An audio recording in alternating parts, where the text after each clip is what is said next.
The Battle of Life by Charles Dickens. Chapter 1, Part the First. Once upon a time, it matters little when, and in stalwart England, it matters little where, a fierce battle was fought. It was fought upon a long summer day when the waving grass was green. Many a wild flower formed by the Almighty hand to be a perfumed goblet for the dew, felt its enamelled cup filled high with blood that day, and shrinking dropped. Many an insect deriving its delicate colour from harmless leaves and herbs was stained anew that day by dying men, and marked its frightened way with an unnatural track. The painted butterfly took blood into the air upon the edges of its wings. The stream ran red. The trodden ground became a quagmire, whence, from sullen pools collected in the prints of human feet and horses' hoofs, the one prevailing hue still lowered and glimmered at the sun. Heaven keep us from a knowledge of the sights the moon beheld upon that field, when, coming up above the black line of distant rising ground, softened and blurred at the edge by trees, she rose into the sky and looked upon the plain, strewn with upturned faces that had once at mothers' breasts sought mothers' eyes, or slumbered happily. Heaven keep us from a knowledge of the secrets whispered afterwards upon the tainted wind that blew across the scene of that day's work and that night's death and suffering. Many a lonely moon was bright upon the battle-ground, and many a star kept mournful watch upon it, and many a wind from every quarter of the earth blew over it, before the traces of the fight were worn away.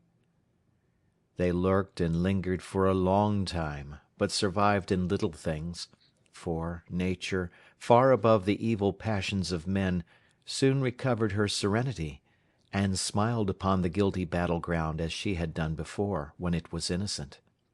The larks sang high above it, the swallows skimmed and dipped and flitted to and fro.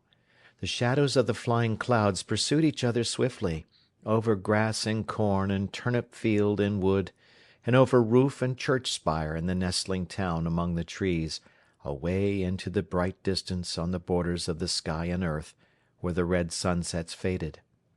Crops were sown, and grew up, and were gathered in. The stream that had been crimsoned turned to water-mill. Men whistled at the plough. Gleaners and haymakers were seen in quiet groups at work. Sheep and oxen pastured.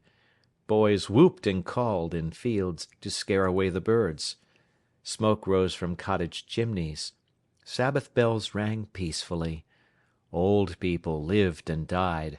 The timid creatures of the field, the simple flowers of the bush and garden, grew and withered in their destined terms. And all upon the fierce and bloody battle-ground, where thousands upon thousands had been killed in the great fight. But there were deep green patches in the growing corn at first, that people looked at awfully. Year after year they reappeared, and it was known that underneath those fertile spots, heaps of men and horses lay buried, indiscriminately enriching the ground. The husbandmen who ploughed those places shrunk from the great worms abounding there, and the sheaves they yielded were, for many a long year, called the battle-sheaves, and set apart, and no one ever knew a battle-sheaf to be among the last load at a harvest-home. For a long time every furrow that was turned revealed some fragments of the fight. For a long time there were wounded trees upon the battle-ground, and scraps of hacked and broken fence and wall, where deadly struggles had been made, and trampled parts where not a leaf or blade would grow. For a long time no village girl would dress her hair or bosom with the sweetest flower from that field of death, and after many a year had come and gone, the berries growing there were still believed to leave too deep a stain upon the hand that plucked them. The seasons in their course, however, though they passed as lightly as the summer clouds themselves, obliterated, in the lapse of time, even these remains of the old conflict, and wore away such legendary traces of it as the neighbouring people carried in their minds, until they dwindled into old wives' tales, dimly remembered round the winter fire, and waning every year. Where the wild flowers and berries had so long remained upon the stem untouched, gardens arose, and houses were built, and children played at battles on the turf. The wounded trees had long ago made Christmas logs, and blazed and roared away. The deep green patches were no greener now than the memory of those who lay in dust below. The ploughshare still turned up from time to time some rusty bits of metal, but it was hard to say what use they had ever served, and those who found them wondered and disputed. An old dinted corselet and a helmet had been hanging in the church so long that the same weak half-blind old man who tried in vain to make them out above the whitewashed arch had marvelled at them as a baby.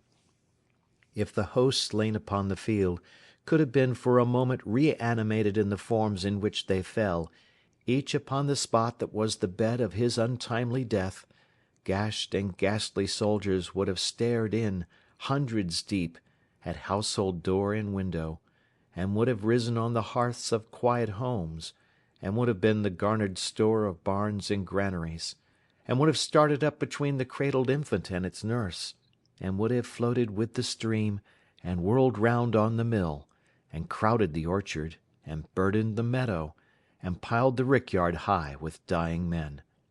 So altered was the battle-ground where thousands upon thousands had been killed in the great fight. Nowhere more altered, perhaps, about 100 years ago, than in one little orchard attached to an old stone house with a honeysuckle porch, where, on a bright autumn morning, there were sounds of music and laughter, and where two girls danced merrily together on the grass, where some half-dozen peasant women standing on ladders, gathering the apples from the trees, stopped in their work to look down and share their enjoyment. It was a pleasant, lively, natural scene, a beautiful day, a retired spot, and the two girls, quite unconstrained and careless, danced in the freedom and gaiety of their hearts. If there were no such thing as display in the world, my private opinion is, and I hope you agree with me, that we might get on a great deal better than we do, and might be infinitely more agreeable company than we are. It was charming to see how these girls danced. They had no spectators but the apple-pickers on the ladders. They were very glad to please them, but they danced to please themselves, or at least you would have supposed so, and you could no more help admiring than they could help dancing. How they did dance! Not like opera dancers, not at all, and not like Madame Anybody's finished pupils, not the least. It was not quadrille dancing, nor minuet dancing, nor even country dance dancing. It was neither in the old style, nor the new style, nor the French style, nor the English style, though it may have been, by accident, a trifle in the Spanish style, which is a free and joyous one, I am told, deriving a delightful air of off-hand inspiration from the chirping little castanets. As they danced among the orchard trees, and down the groves of stems and back again, and twirled each other lightly round and round, the influence of their airy motion seemed to spread and spread, in the sunlighted scene, like an expanding circle in the water. Their streaming hair and fluttering skirts, the elastic grass beneath their feet, the boughs that rustled in the morning air, the flashing leaves, the speckled shadows on the soft green ground, the balmy wind that swept along the landscape, glad to turn the distant windmill cheerily, everything between the two girls and the man and team at plough upon the ridge of land, where they showed against the sky as if they were the last things in the world, seemed dancing too. At last, the younger of the dancing sisters, out of breath and laughing gaily, threw herself upon a bench to rest. The other leaned against a tree hard by.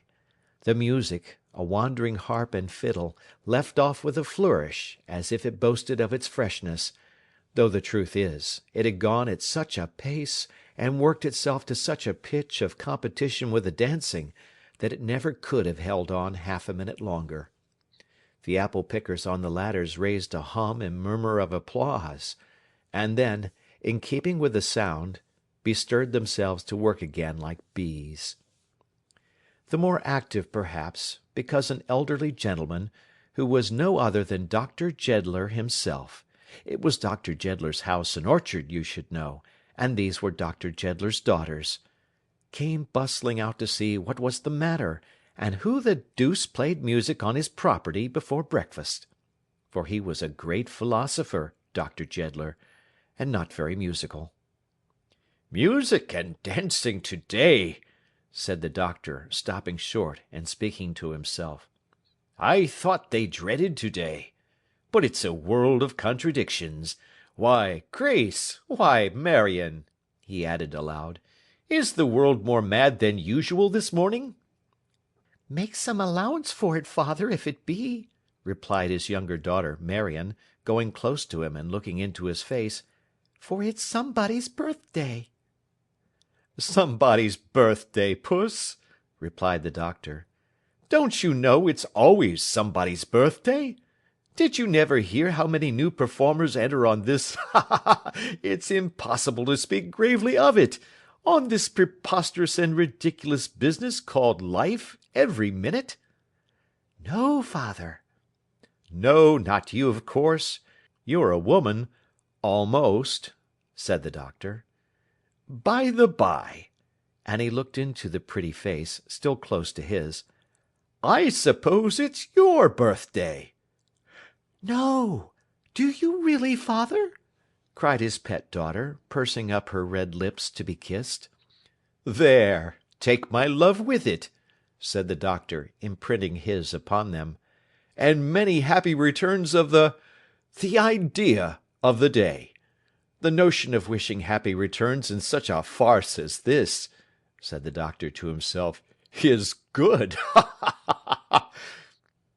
Dr. Jeddler was, as I have said, a great philosopher, and the heart and mystery of his philosophy was, to look upon the world as a gigantic practical joke, as something too absurd to be considered seriously by any rational man. His system of belief had been, in the beginning, part and parcel of the battleground on which he lived, as you shall presently understand. "Well, but how did you get the music?" asked the doctor. "Poultry stealers, of course. Where did the minstrels come from?" "Alfred sent the music," said his daughter Grace, adjusting a few simple flowers in her sister's hair, with which, in her admiration of that youthful beauty, she had herself adorned it half an hour before, and which the dancing had disarranged. "Oh, Alfred sent the music, did he?" returned the doctor. "Yes. He met it coming out of the town as he was entering early. The men are travelling on foot, and rested there last night, and as it was Marion's birthday, and he thought it would please her, he sent them on, with a pencilled note to me, saying that if I thought so too, they had come to serenade her." "Ay, ay," said the doctor, carelessly. "He always takes your opinion." "And my opinion being favourable," said Grace good-humouredly, and pausing for a moment to admire the pretty head she decorated, with her own thrown back, "and Marion being in high spirits, and beginning to dance, I joined her, and so we danced to Alfred's music till we were out of breath, and we thought the music all the gayer for being sent by Alfred. Didn't we, dear Marion?" "Oh, I don't know, Grace. How you tease me about Alfred!" "Tease you by mentioning your lover?" said her sister. "I am sure I don't much care to have him mentioned," said the wilful beauty, stripping the petals from some flowers she held, and scattering them on the ground. "I am almost tired of hearing of him, and as to his being my lover—" "Hush! Don't speak lightly of a true heart, which is all your own, Marion," cried her sister, "even in jest. There is not a truer heart than Alfred's in the world." "No, no," said Marion, raising her eyebrows with a pleasant air of careless consideration. "Perhaps not. But I don't know that there's any great merit in that. I don't want him to be so very true. I never asked him. If he expects that but, dear Grace, why need we talk of him at all just now?" It was agreeable to see the graceful figures of the blooming sisters, twined together, lingering among the trees, conversing thus, with earnestness opposed to lightness, yet with love responding tenderly to love.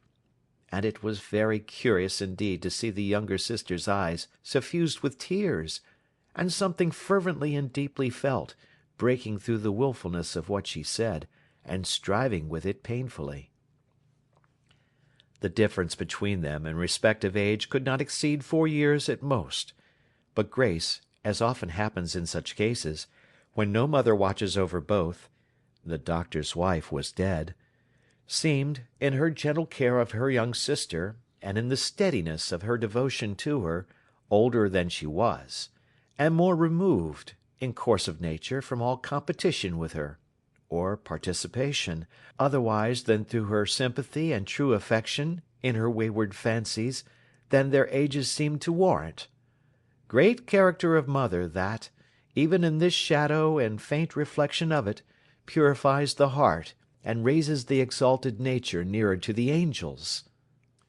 The doctor's reflections, as he looked after them, and heard the purport of their discourse, were limited at first to certain merry meditations on the folly of all loves and likings, and the idle imposition practised on themselves by young people who believed for a moment that there could be anything serious in such bubbles, and were always undeceived, always.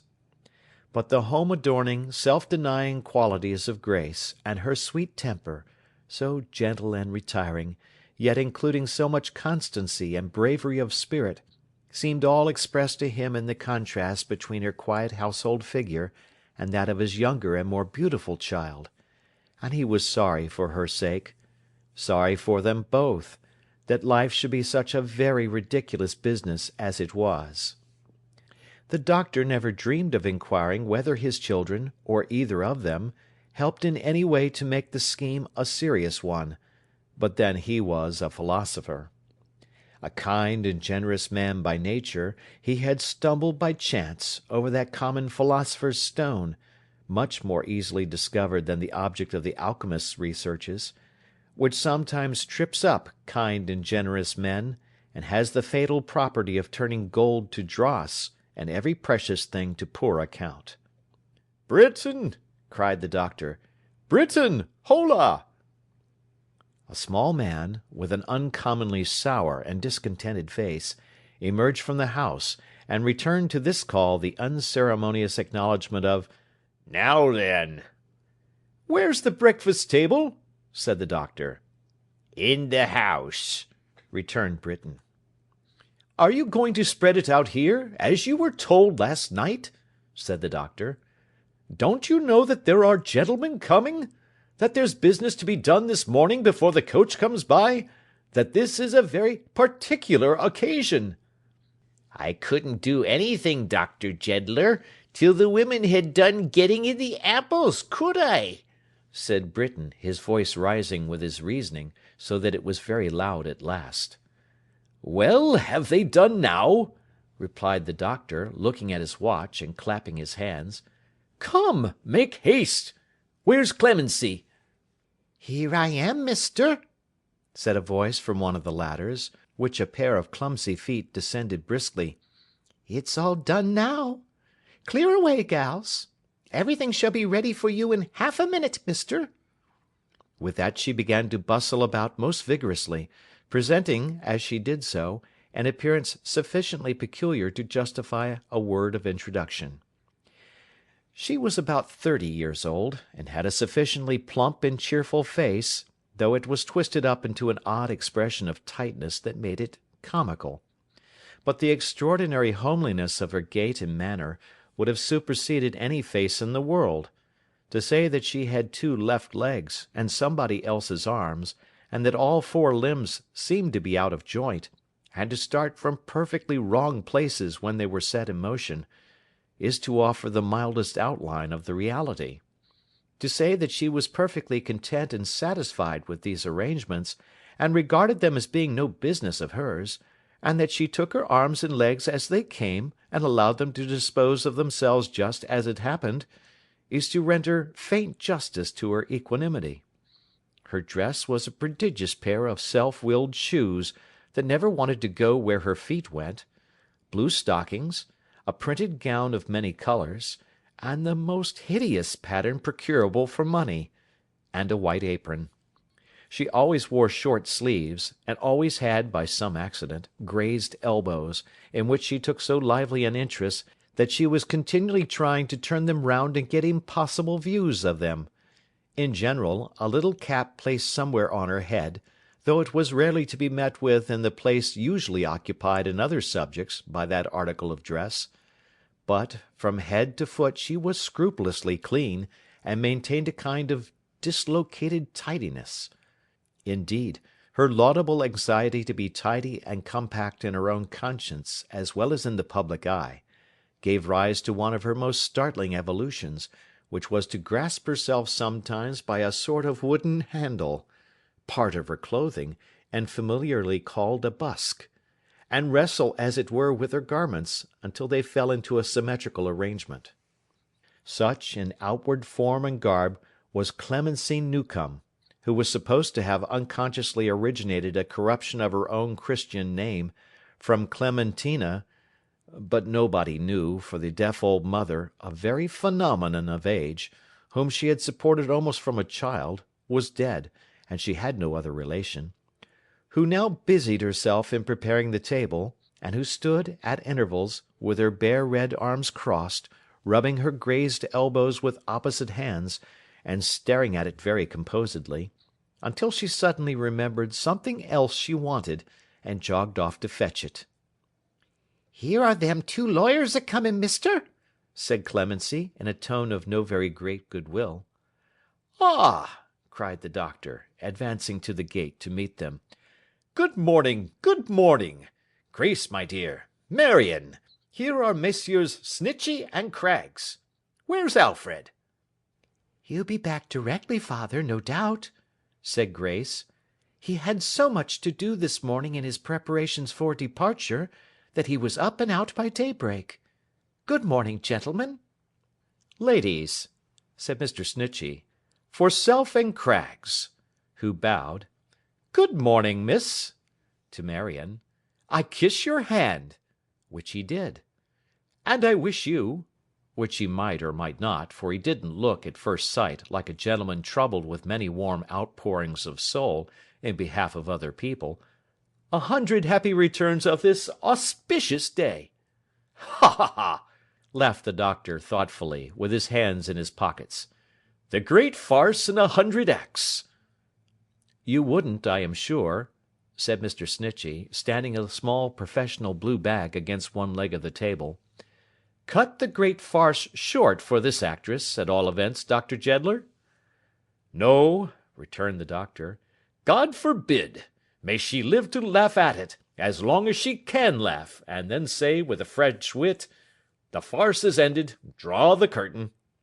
"The French wit," said Mr. Snitchey, peeping sharply into his blue bag, "was wrong, Dr. Jeddler, and your philosophy is altogether wrong, depend upon it, as I have often told you. Nothing serious in life. What do you call law?" "A joke," replied the doctor. "Did you ever go to law?" asked Mr. Snitchey, looking out of the blue bag. "Never," returned the doctor. "If you ever do," said Mr. Snitchey, "perhaps you'll alter that opinion." Craggs, who seemed to be represented by Snitchey, and to be conscious of little or no separate existence or personal individuality, offered a remark of his own in this place. It involved the only idea of which he did not stand seized and possessed in equal moieties with Snitchey, but he had some partners in it among the wise men of the world. "It's made a great deal too easy," said Mr. Craggs. "Law is?" asked the doctor. "Yes," said Mr. Craggs, "everything is. Everything appears to me to be made too easy nowadays. It's the vice of these times. If the world is a joke, I am not prepared to say it isn't. It ought to be made a very difficult joke to crack. It ought to be as hard a struggle, sir, as possible. That's the intention. but it's being made far too easy. We are oiling the gates of life. They ought to be rusty. We shall have them beginning to turn soon with a smooth sound, whereas they ought to grate upon their hinges, sir." Mr. Craggs seemed positively to grate upon his own hinges as he delivered this opinion, to which he communicated immense effect, being a cold, hard, dry man, dressed in grey and white, like a flint, with small twinkles in his eyes, as if something struck sparks out of them. The three natural kingdoms, indeed, had each a fanciful representative among this brotherhood of disputants, for Snitchey was like a magpie or raven, only not so sleek, and the doctor had a streaked face like a winter pippin, with here and there a dimple to express the peckings of the birds, and a very little bit of pigtail behind that stood for the stalk. As the active figure of a handsome young man, dressed for a journey, and followed by a porter bearing several packages and baskets, entered the orchard at a brisk pace, and with an air of gaiety and hope that accorded well with the morning, these three drew together, like the brothers of the sister Fates, or like the Graces most effectually disguised, or like the three weird prophets on the heath, and greeted him. "Happy returns, Alf," said the doctor, lightly. "A 100 happy returns of this auspicious day, Mr. Heathfield," said Snitchey, bowing low. "Returns?" Craggs murmured in a deep voice, all alone. "Why, what a battery!" exclaimed Alfred, stopping short. "And 1, 2, 3, all foreboders of no good, in the great sea before me. I am glad you are not the first I have met this morning. I should have taken it for a bad omen. But Grace was the first, sweet, pleasant Grace, so I defy you all." "If you please, mister, I was the first, you know," said Clemency Newcome. "She was walking out here before sunrise, you remember. I was in the house." "That's true. Clemency was the first," said Alfred. "So I defy you with Clemency." "Ha ha ha ha! For Self and Craggs," said Snitchey. "What a defiance!" "Not so bad a one as it appears, may be," said Alfred, shaking hands heartily with the doctor, and also with Snitchey and Craggs, and then looking round. "Where are the— Good heavens!" With a start, productive for the moment of a closer partnership between Jonathan Snitchey and Thomas Craggs than the subsisting articles of agreement in that wise contemplated, he hastily betook himself to where the sisters stood together, and, however, I needn't more particularly explain his manner of saluting Marion first and Grace afterwards, than by hinting that Mr. Craggs may possibly have considered it too easy. End of Part 1 of Chapter 1.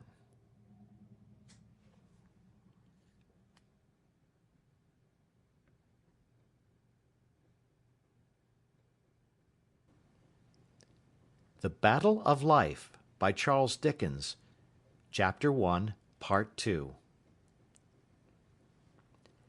Perhaps to change the subject, Dr. Jeddler made a hasty move towards the breakfast, and they all sat down at table. Grace presided, but so discreetly stationed herself as to cut off her sister and Alfred from the rest of the company. Snitchey and Craggs sat at opposite corners, with the blue bag between them for safety. The doctor took his usual position, opposite to Grace. Clemency hovered galvanically about the table, as waitress, and the melancholy Briton, at another and a smaller board, acted as grand carver of a round of beef and a ham. "Meat?" said Britain, approaching Mr. Snitchey, with a carving knife and fork in his hands, and throwing the question at him like a missile. "Certainly," returned the lawyer. "Do you want any?" to Craggs. "Lean and well done," replied that gentleman.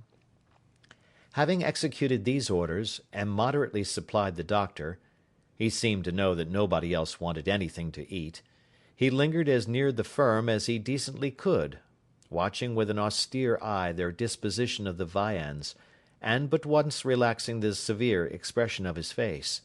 This was on the occasion of Mr. Craggs, whose teeth were not of the best, partially choking, when he cried out with great animation, I thought he was gone." "Now, Alfred," said the doctor, "for a word or two of business, while we are yet at breakfast," said Snitchey and Craggs, who seemed to have no present idea of leaving off. Although Alfred had not been breakfasting, and seemed to have quite enough business on his hands as it was, he respectfully answered, "If you please, sir." "If anything could be serious," the doctor began, "in such a—" "Farce as this, sir," hinted Alfred. "In such a farce as this," observed the doctor, "it might be this recurrence, on the eve of separation, of a double birthday, which is connected with many associations pleasant to us four, and with the recollection of a long and amicable intercourse. That's not to the purpose." "Ah, yes, yes, Dr. Jeddler," said the young man. "It is to the purpose. Much to the purpose, as my heart bears witness this morning, and as yours does too, I know, if you will let it speak. I leave your house to-day. I cease to be your ward to-day. We part with tender relations stretching far behind us, that never can be exactly renewed, and with others dawning, yet before us." He looked down at Marion beside him. "Fraught with such considerations as I must not trust myself to speak of now. Come, come," he added, rallying his spirits and the doctor at once. "There's a serious grain in this large foolish dust heap, doctor. Let us allow to-day that there is one." "To-day!" cried the doctor. "Hear him! Ha ha ha ha! Of all days in the foolish year! Why, on this day the great battle was fought on this ground. On this ground where we now sit, where I saw my two girls dance this morning, where the fruit has just been gathered for our eating from these trees, the roots of which are struck in men, not earth. So many lives were lost, that within my recollection, generations afterwards, a churchyard full of bones, and dust of bones, and chips of cloven skulls, has been dug up from underneath our feet here. Yet not 100 people in that battle knew for what they fought, or why. Not 100 of the inconsiderate rejoicers in the victory, why they rejoiced. Not half 100 people were the better for the gain or loss. Not half a dozen men agree to this hour on the cause or merits, and nobody, in short, ever knew anything distinct about it, but the mourners of the slain. Serious, true, said the doctor, laughing. Such a system!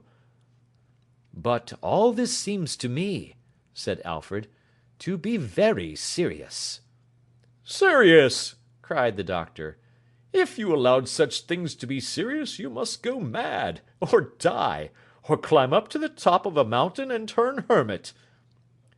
Besides, so long ago, said Alfred. Long ago, returned the doctor. Do you know what the world has been doing ever since?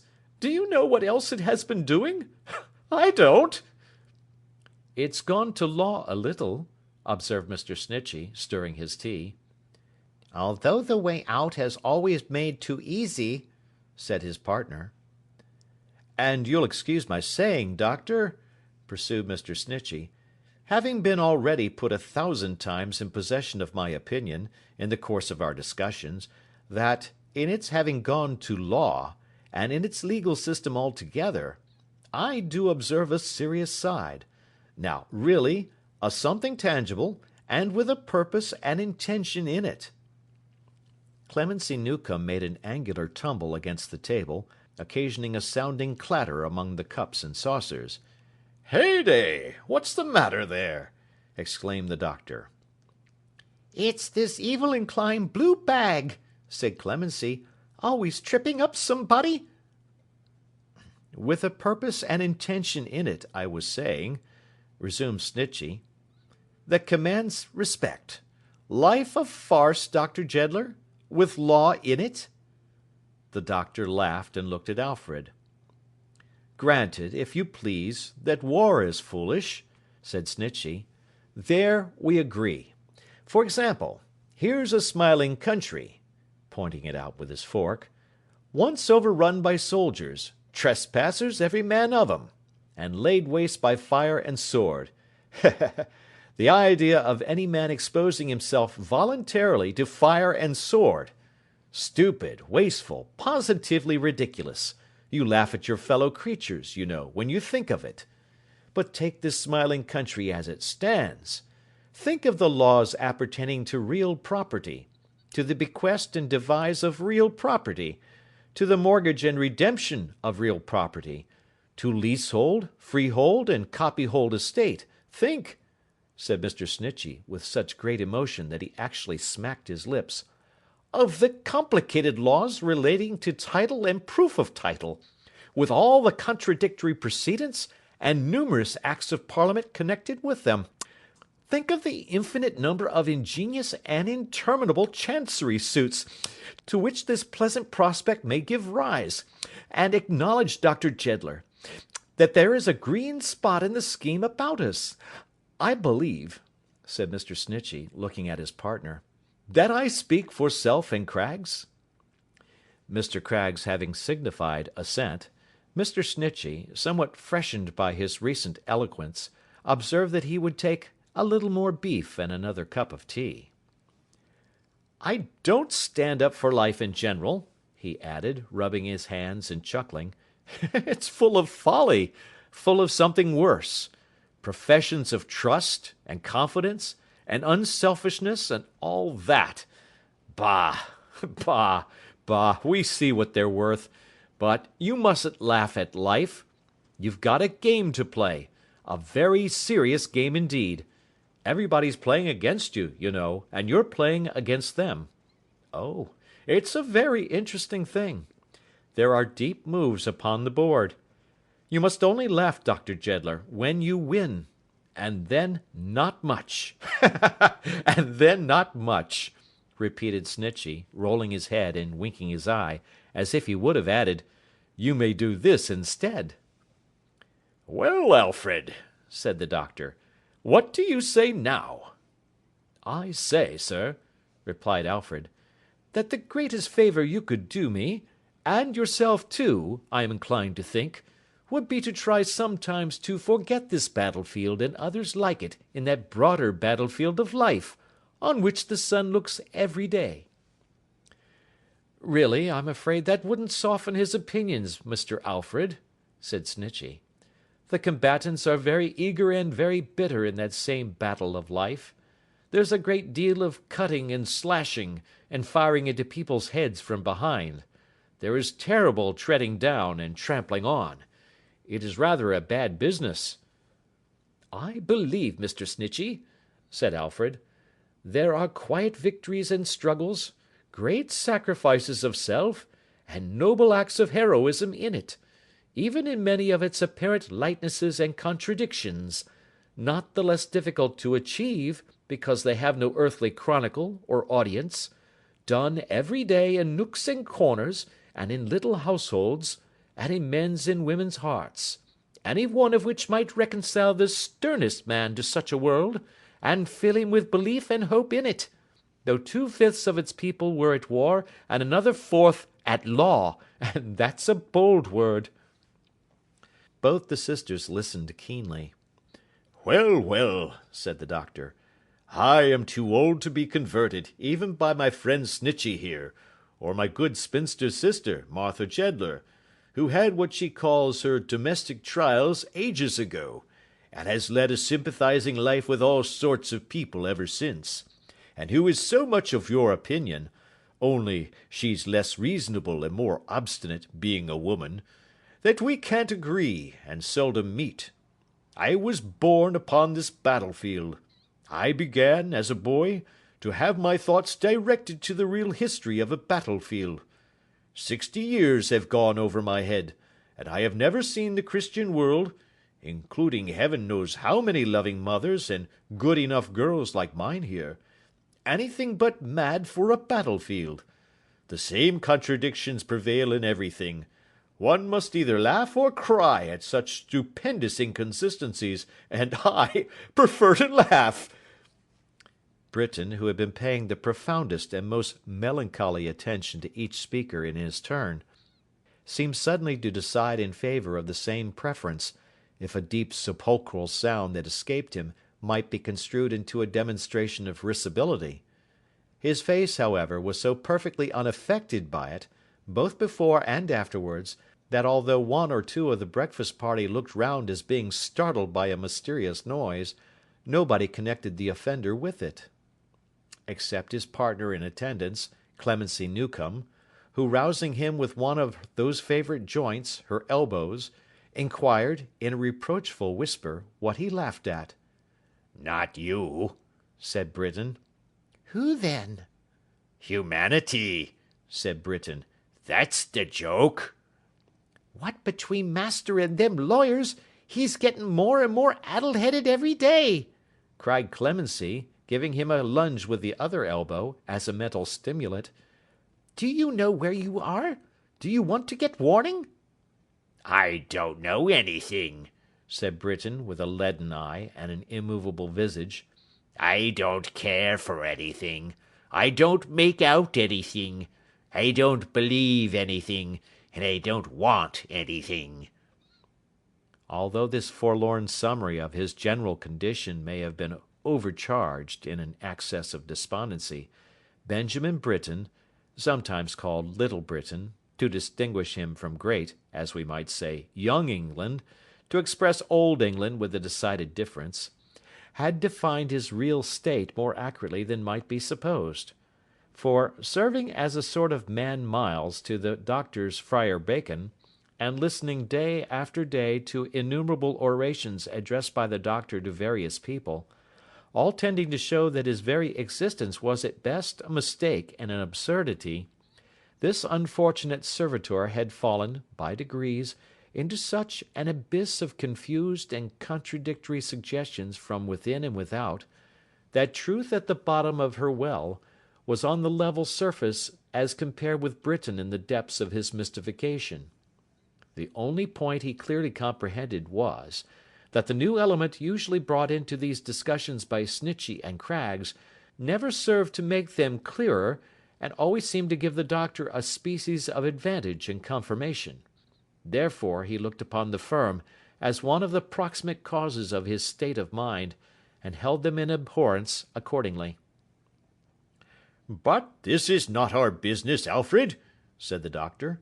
"Ceasing to be my ward, as you have said, to-day, and leaving us full to the brim of such learning as the grammar school down here was able to give you, and your studies in London could add to that, and such practical knowledge as a dull old country doctor like myself could graft upon both, you are away now, into the world. The first term of probation appointed by your poor father being over, away you go now, your own master, to fulfil his second desire. And long before your 3 years' tour among the foreign schools of medicine is finished, you'll have forgotten us. Lord, you'll forget us easily in 6 months." "If I do, but you know better, why should I speak to you?" said Alfred, laughing. "I don't know anything of the sort," returned the doctor. "What do you say, Marion?" Marion, trifling with her teacup, seemed to say, but she didn't say it, that he was welcome to forget if he could. Grace pressed the blooming face against her cheek and smiled. "I haven't been, I hope, a very unjust steward in the execution of my trust," pursued the doctor, "but I am to be, at any rate, formally discharged and released in what not this morning, and here are our good friends Snitchey and Craggs, with a bagful of papers and accounts and documents, for the transfer of the balance of the trust fund to you. I wish it was a more difficult one to dispose of, Alfred, but you must get to be a great man and make it so. And other drolleries of that sort, which are to be signed, sealed, and delivered." "And duly witnessed, as by law required," said Snitchey, pushing away his plate, and taking out the papers, which his partner proceeded to spread upon the table. "And Self and Craggs having been co-trustees with you, doctor, in so far as the fund was concerned, we shall want your 2 servants to attest the signatures. Can you read, Mrs. Newcome?" "I ain't married, mister," said Clemency. "Oh, I beg your pardon, I should think not," chuckled Snitchey, casting his eyes over her extraordinary figure. "You can read?" A little, answered Clemency. "The marriage service, night and morning, eh?" observed the lawyer, jocosely. no, said Clemency. Too hard. I only reads a thimble. "Read a thimble!" echoed Snitchey. "What are you talking about, young woman?" Clemency nodded. And a nutmeg grater? "Why, this is a lunatic! A subject for the Lord High Chancellor!" said Snitchey, staring at her. If possessed of any property, stipulated Craggs. Grace, however, interposing, explained that each of the articles in question bore an engraved motto, and so formed the pocket library of Clemency Newcome, who was not much given to the study of books. "Oh, that's it, is it, Miss Grace?" said Snitchey. "Yes, yes, ha ha ha! I thought our friend was an idiot. She looks uncommonly like it," he muttered, with a supercilious glance. "And what does the thimble say, Mrs. Newcome?" I ain't married, mister, observed Clemency. "Well, Newcome, will that do?" said the lawyer. "What does the thimble say, Newcome?" How Clemency, before replying to this question, held one pocket open, and looked down into its yawning depths for the thimble which wasn't there, and how she then held an opposite pocket open, and seeming to descry it, like a pearl of great price, at the bottom, cleared away such intervening obstacles as a handkerchief, an end of wax candle, a flushed apple, an orange, a lucky penny, a cramp bone, a padlock, a pair of scissors in a sheath more expressively describable as promising young shears, a handful or so of loose beads, several balls of cotton, a needle case, a cabinet collection of curl papers, and a biscuit, all of which articles she entrusted individually and separately to Britain to hold, is of no consequence. Nor how, in her determination to grasp this pocket by the throat and keep it prisoner, for it had a tendency to swing and twist itself round the nearest corner, she assumed and calmly maintained an attitude apparently inconsistent with the human anatomy and the laws of gravity. It is enough that at last she triumphantly produced the thimble on her finger, and rattled the nutmeg grater, the literature of both these trinkets being obviously in course of wearing out and wasting away, through excessive friction. "That's the thimble, is it, young woman?" said Mr. Snitchey, diverting himself at her expense. "And what does the thimble say?" It says, replied Clemency, reading slowly round as if it were a tower, "Forget and forgive." Snitchey and Craggs laughed heartily. "So new!" said Snitchey. So easy, said Craggs. "Such a knowledge of human nature in it," said Snitchey. So applicable to the affairs of life, said Craggs. "And the nutmeg grater?" inquired the head of the firm. The grater says, returned Clemency, do as you would be done by. "Do, or you'll be done brown, you mean," said Mr. Snitchey. I don't understand, retorted Clemency, shaking her head vaguely. I ain't no lawyer. "I am afraid that if she was, Doctor," said Mr. Snitchey, turning to him suddenly, as if to anticipate any effect that might otherwise be consequent on this retort, "she'd find it to be the golden rule of half her clients. They are serious enough in that, whimsical as your world is, and lay the blame on us afterwards. We, in our profession, are little else than mirrors after all, Mr. Alfred. But we are generally consulted by angry and quarrelsome people who are not in their best looks, and it's rather hard to quarrel with us if we reflect on pleasant aspects. I think," said Mr. Snitchey, "that I speak for Self and Craggs?" Decidedly, said Craggs.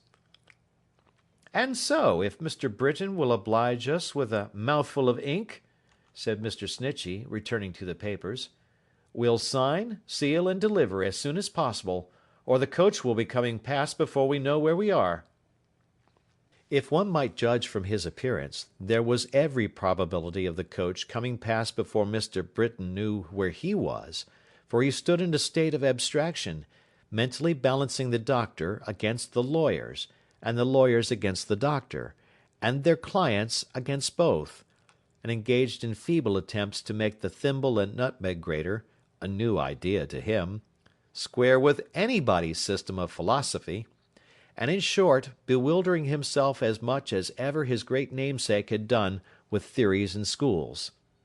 But Clemency, who was his good genius, though he had the meanest possible opinion of her understanding, by reason of her seldom troubling herself with abstract speculations, and being always at hand to do the right thing at the right time, having produced the ink in a twinkling, tendered him the further service of recalling him to himself by the application of her elbows, with which gentle flappers she so jogged his memory, in a more literal construction of that phrase than usual, that he soon became quite fresh and brisk.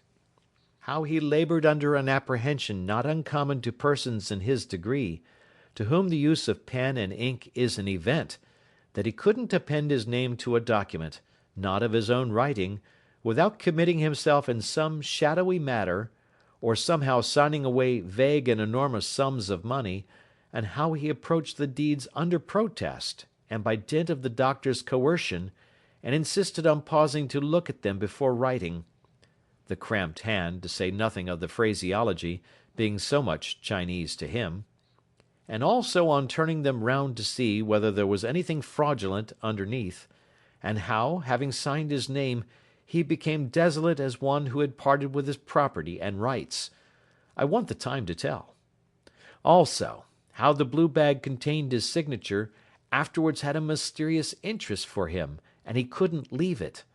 Also, how Clemency Newcome, in an ecstasy of laughter at the idea of her own importance and dignity, brooded over the whole table with her two elbows, like a spread eagle, and reposed her head upon her left arm as a preliminary to the formation of certain cabalistic characters which required a deal of ink, and imaginary counterparts whereof she executed at the same time with her tongue.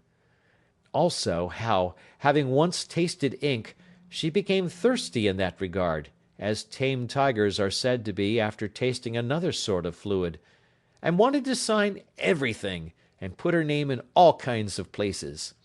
In brief, the doctor was discharged of his trust and all its responsibilities, and Alfred, taking it on himself, was fairly started on the journey of life. "Britain," said the doctor, "run to the gate and watch for the coach. Time flies, Alfred." "Yes, yes, yes," returned the young man hurriedly. "Dear Grace, a moment. Marion. So young and beautiful, so winning and so much admired, dear to my heart as nothing else in life is. Remember, I leave Marion to you." "She has always been a sacred charge to me, Alfred. She is doubly so now. I will be faithful to my trust, believe me." "I do believe it, Grace. I know it well. Who could look upon your face and hear your voice and not know it? Ah, Grace, if I had your well-governed heart and tranquil mind, how bravely I would leave this place to-day." "Would you?" she answered, with a quiet smile. "And yet, Grace, sister seems the natural word." "Use it," she said quickly. "I am glad to hear it. Call me nothing else." "And yet, sister, then," said Alfred, "Marion and I had better have your true and steadfast qualities serving us here, and making us both happier and better. I wouldn't carry them away to sustain myself if I could." "Couch upon the hilltop!" exclaimed Britain. "Time flies, Alfred," said the doctor. Marion had stood apart, with her eyes fixed upon the ground, but, this warning being given, her young lover brought her tenderly to where her sister stood, and gave her into her embrace. "I have been telling Grace, dear Marion," he said, "that you are her charge, my precious trust at parting, And when I come back and reclaim you, dearest, and the bright prospect of our married life lies stretched before us, it shall be one of our chief pleasures to consult how we can make Grace happy, how we can anticipate her wishes, how we can show our gratitude and love to her, how we can return her something of the debt she will have heaped upon us." The younger sister had one hand in his, the other rested on her sister's neck.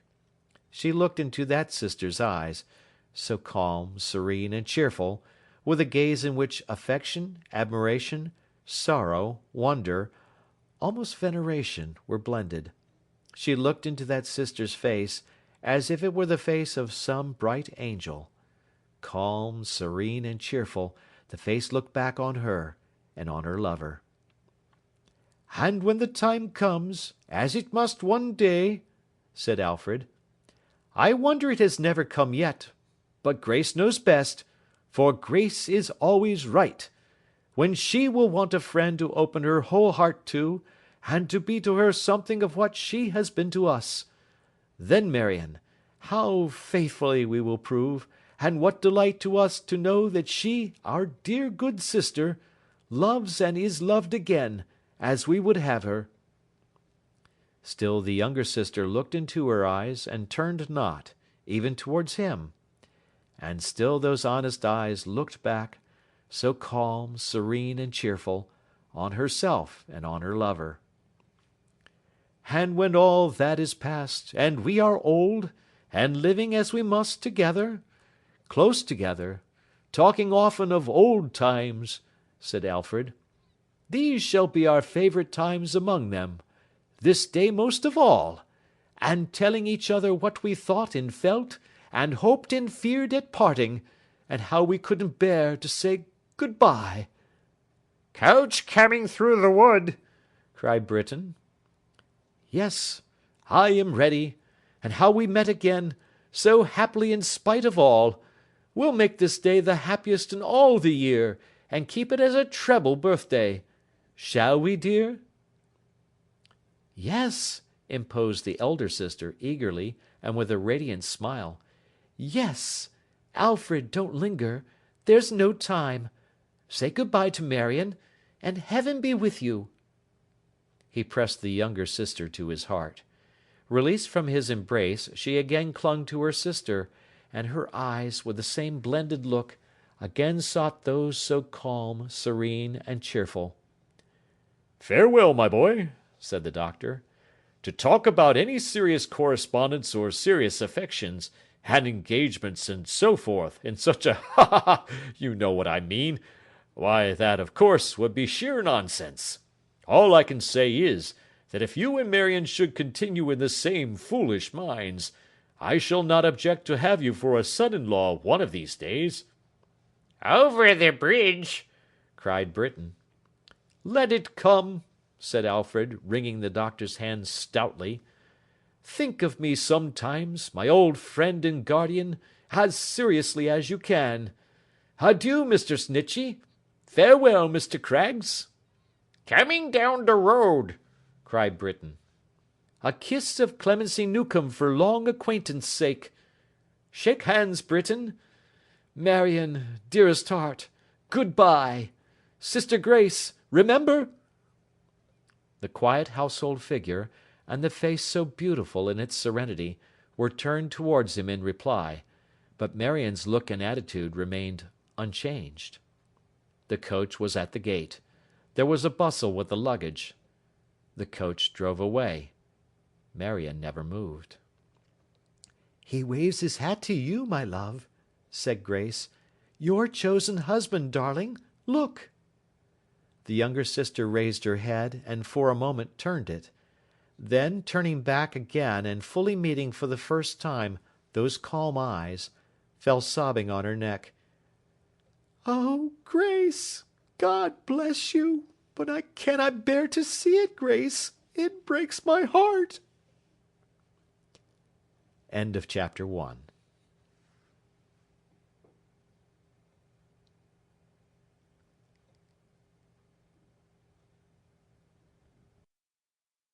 Battle of Life by Charles Dickens. Chapter 2, Part the Second.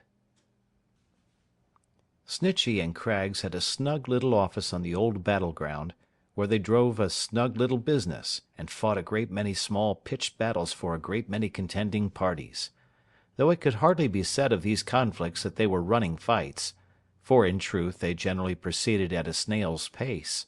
The part the firm had in them came so far within the general denomination, that now they took a shot at this plaintiff, and now aimed a chop at that defendant, now made a heavy charge at an estate in Chancery, and now had some light skirmishing among an irregular body of small debtors, just as the occasion served, and the enemy happened to present himself. The Gazette was an important and profitable feature in some of their fields, as in fields of greater renown. And in most of the actions wherein they showed their generalship, it was afterwards observed by the combatants that they had had great difficulties in making each other out, or in knowing with any degree of distinctness what they were about, in consequence of the vast amount of smoke by which they were surrounded.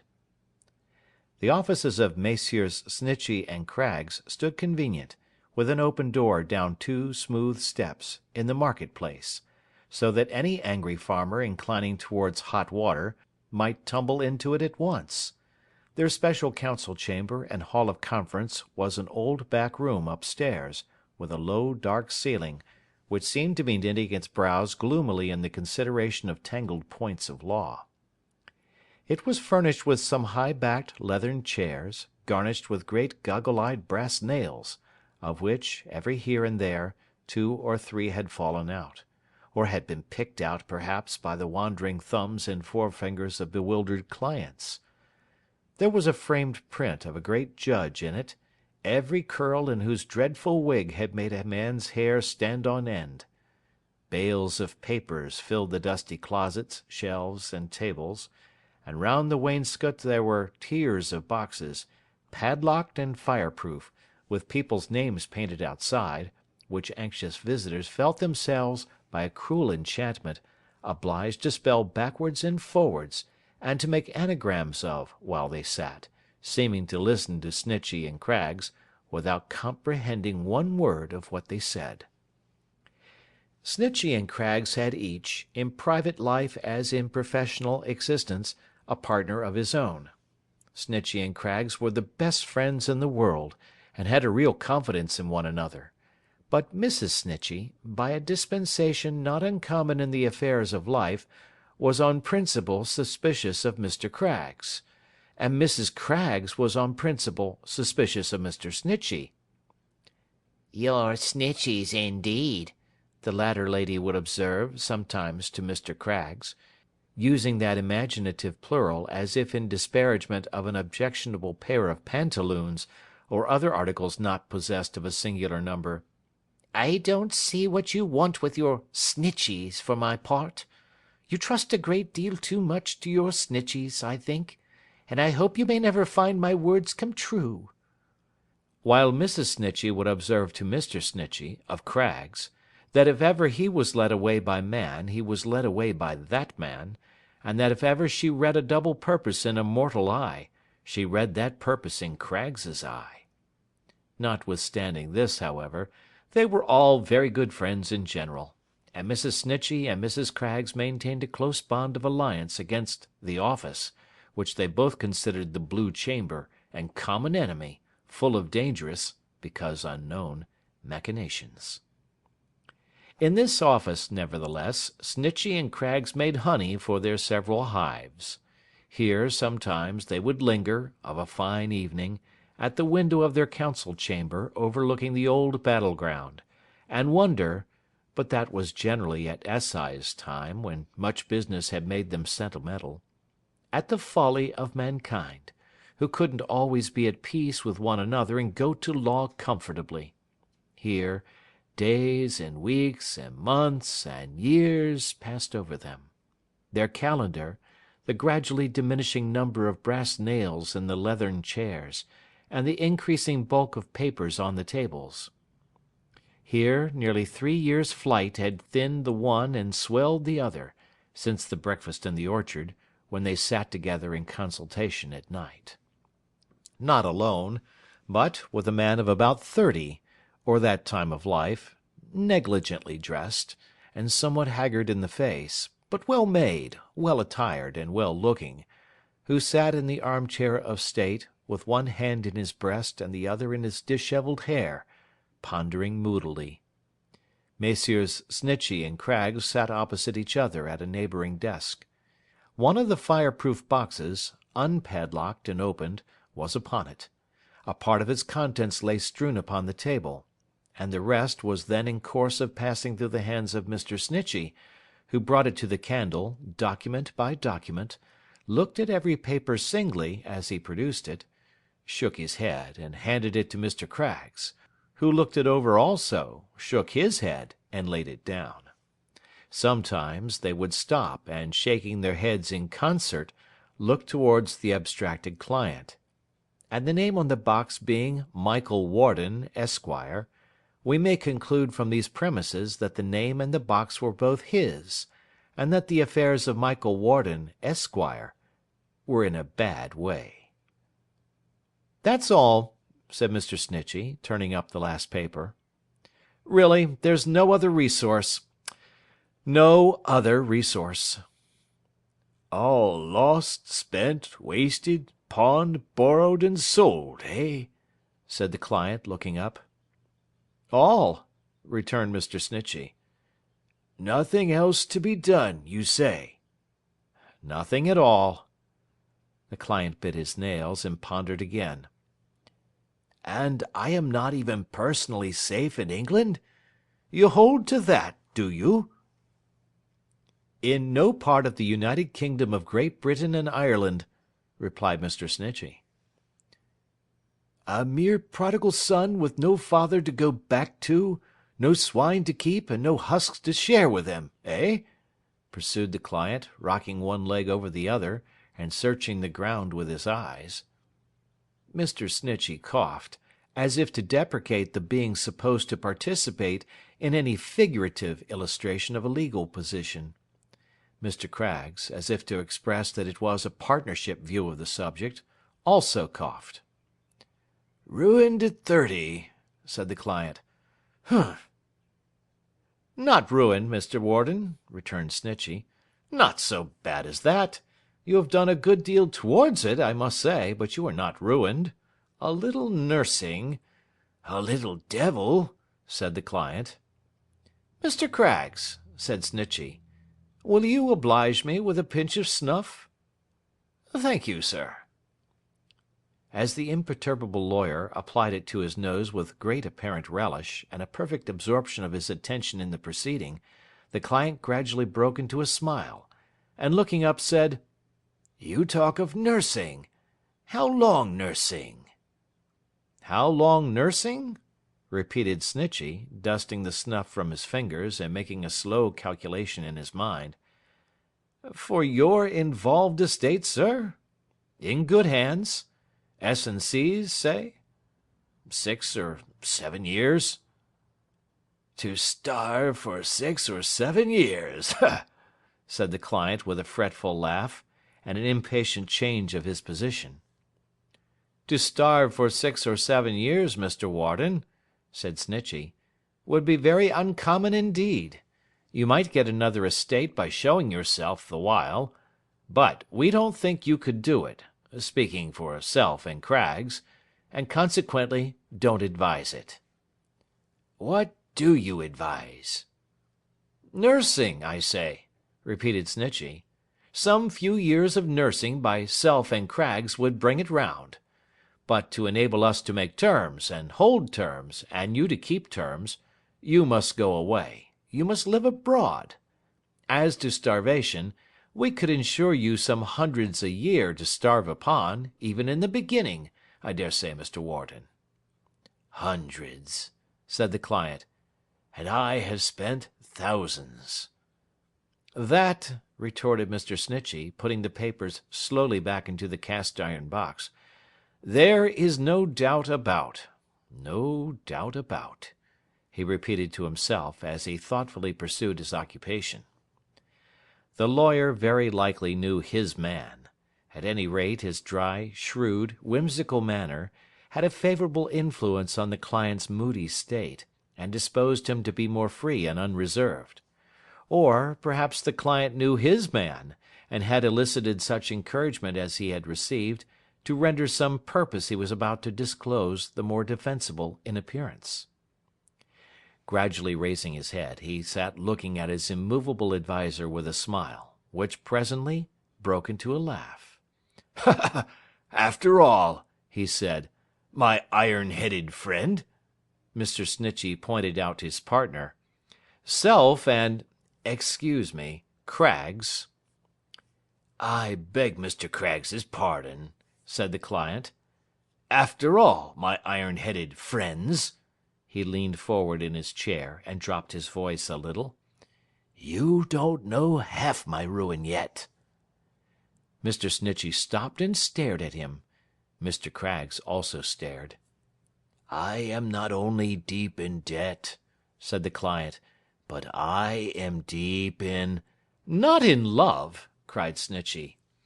"Yes," said the client, falling back in his chair and surveying the firm with his hands in his pockets. "deep in love." "And not with an heiress, sir?" said Snitchey. "Not with an heiress." "Nor a rich lady?"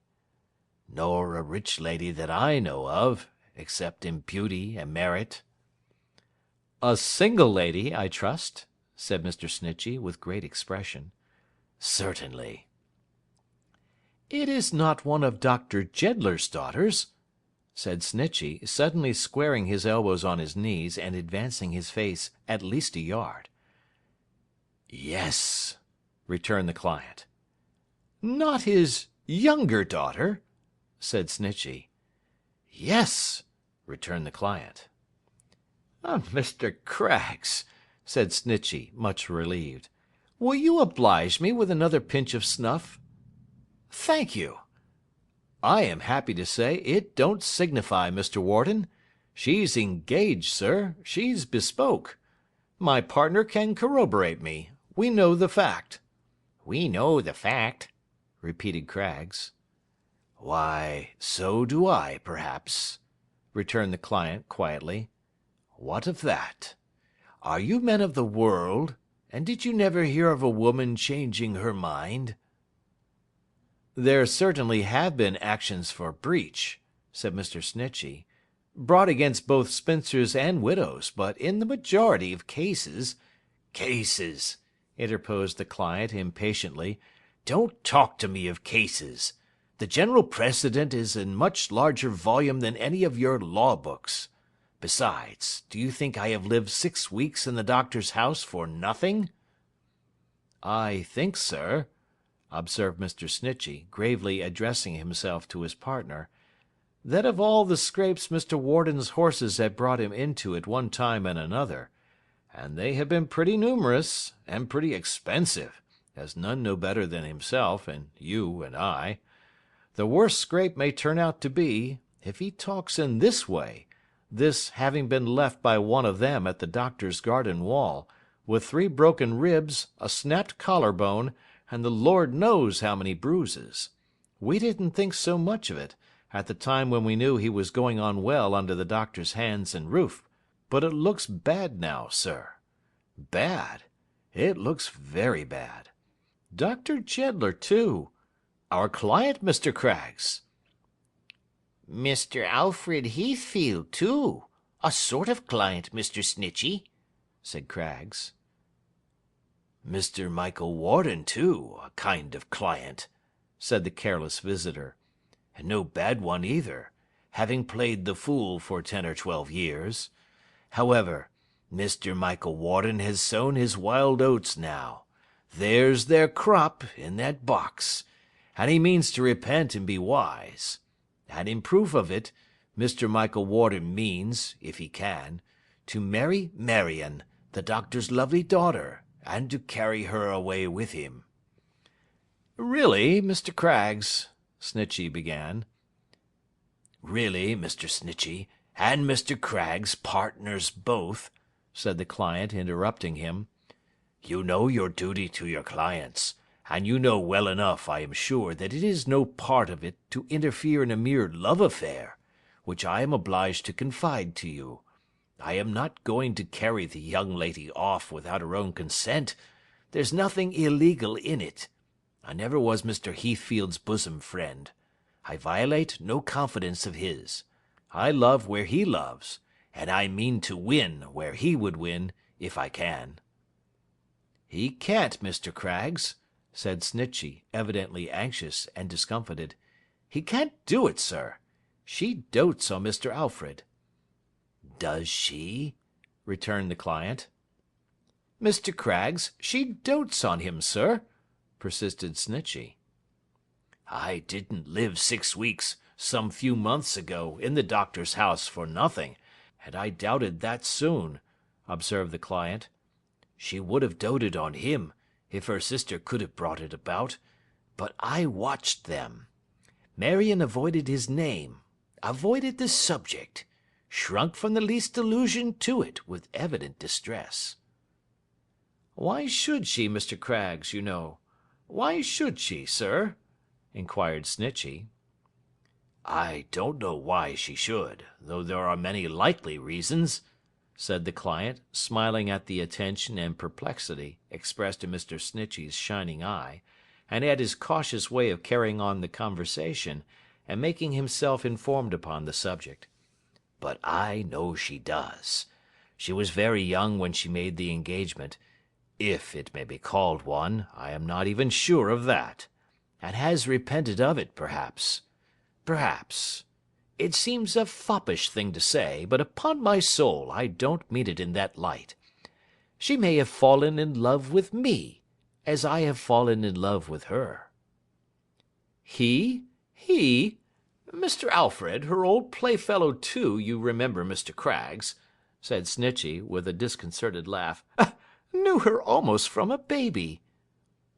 "Which makes it the more probable that she may be tired of his idea," calmly pursued the client, "and not indisposed to exchange it for the newer one of another lover, who presents himself, or is presented by his horse, under romantic circumstances, has the not unfavourable reputation, with a country girl, of having lived thoughtlessly and gaily, without doing much harm to anybody, and who, for his youth and figure, and so forth, this may seem foppish again, but upon my soul I don't mean it in that light, might perhaps pass muster in a crowd with Mr. Alfred himself." There was no gainsaying the last clause, certainly, and Mr. Snitchey, glancing at him, thought so. There was something naturally graceful and pleasant in the very carelessness of his air. It seemed to suggest, of his comely face and well-knit figure, that they might be greatly better if he chose, and that, once aroused and made earnest, but he had never been earnest yet, he could be full of fire and purpose. A dangerous sort of libertine, thought the shrewd lawyer, to seem to catch the spark he wants from a young lady's eyes. "Now observe, Snitchey," he continued, rising and taking him by the button, "and Craggs," taking him by the button also, and placing one partner on either side of him so that neither might evade him. "I don't ask you for any advice. You are right to keep quite aloof from all parties in such a matter, which is not one in which grave men like you could interfere on any side. I am briefly going to review in half a dozen words my position and intention, and then I shall leave it to you to do the best for me in money matters that you can, seeing that, if I run away with the doctor's beautiful daughter, as I hope to do, and to become another man under her bright influence, it will be, for the moment, more chargeable than running away alone. But I shall soon make all that up in an altered life."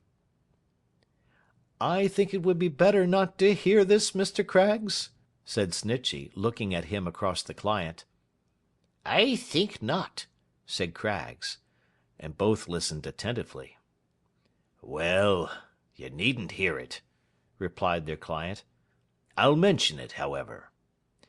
I don't mean to ask the doctor's consent, because he wouldn't give it me, but I mean to do the doctor no wrong or harm, because—besides there being nothing serious in such trifles, as he says, I hope to rescue his child, my Marion, from what I see, I know she dreads, and contemplates with misery, that is, the return of this old lover. If anything in the world is true, it is true that she dreads his return. Nobody is injured so far. I am so harried and worried here just now, that I lead the life of a flying fish. I skulk about in the dark. I am shut out of my own house, and warned off my own grounds. But that house and those grounds, and many an acre besides, will come back to me one day, as you know and say, and Marion will probably be richer, on your showing who are never sanguine, 10 years hence as my wife, than as the wife of Alfred Heathfield, whose return she dreads, remember that, and in whom, or in any man, my passion is not surpassed. Who is injured yet? It is a fair case throughout. My right is as good as his, if she decide in my favour, and I will try my right by her alone. You will like to know no more after this, and I will tell you no more. Now you know my purpose and wants. When must I leave here?" "In a week," said Snitchey. "Mr. Craggs?" In something less, I should say," responded Craggs. "In a month," said the client, after attentively watching the two faces. "This day month. To-day is Thursday. Succeed or fail, on this day month I go." "It's too long a delay," said Snitchey. "Much too long. But let it be so. I thought he'd have stipulated for 3. He murmured to himself. "Are you going? Good night, sir." "Good night," returned the client, shaking hands with the firm. "You'll live to see me making a good use of riches yet. Henceforth the star of my destiny is Marion." "Take care of the stairs, sir," replied Snitchey, "for she don't shine there. Good night." "Good night." So they both stood at the stair-head with a pair of office candles, watching him down. When he had gone away, they stood looking at each other. "What do you think of all this, Mr. Craggs?" said Snitchey. Mr. Craggs shook his head. "It was our opinion, on the day when that release was executed, that there was something curious in the parting of that pair, I recollect," said Snitchey. "It was," said Mr. Craggs. "Perhaps he deceives himself altogether," pursued Mr. Snitchey, locking up the fireproof box and putting it away. "Or, if he don't, a little bit of fickleness and perfidy is not a miracle, Mr. Craggs. And yet I thought that pretty face was very true. I thought," said Snitchey, putting on his greatcoat, for the weather was very cold, drawing on his gloves, and snuffing out one candle, "that I had even seen her character becoming stronger and more resolved of late. More like her sister's." "Mrs. Craggs was of the same opinion," returned Craggs. "I'd really give a trifle to-night," observed Mr. Snitchey, who was a good-natured man, "if I could believe that Mr. Warden was reckoning without his host, but, light-headed, capricious, and unballasted as he is, he knows something of the world and its people. He ought to, for he has bought what he does now, dear enough. And I can't quite think that. We had better not interfere. We can do nothing, Mr. Craggs, but keep quiet." "Nothing," returned Craggs. "Our friend the doctor makes light of such things," said Mr. Snitchey, shaking his head. "I hope he mayn't stand in need of his philosophy. Our friend Alfred talks of the battle of life." He shook his head again. "I hope he mayn't be cut down early in the day. Have you got your hat, Mr. Craggs? I am going to put the other candle out." Mr. Craggs replying in the affirmative, Mr. Snitchey suited the action to the word, and they groped their way out of the council chamber, now dark as the subject, or the law in general. Part 1 of Chapter 2.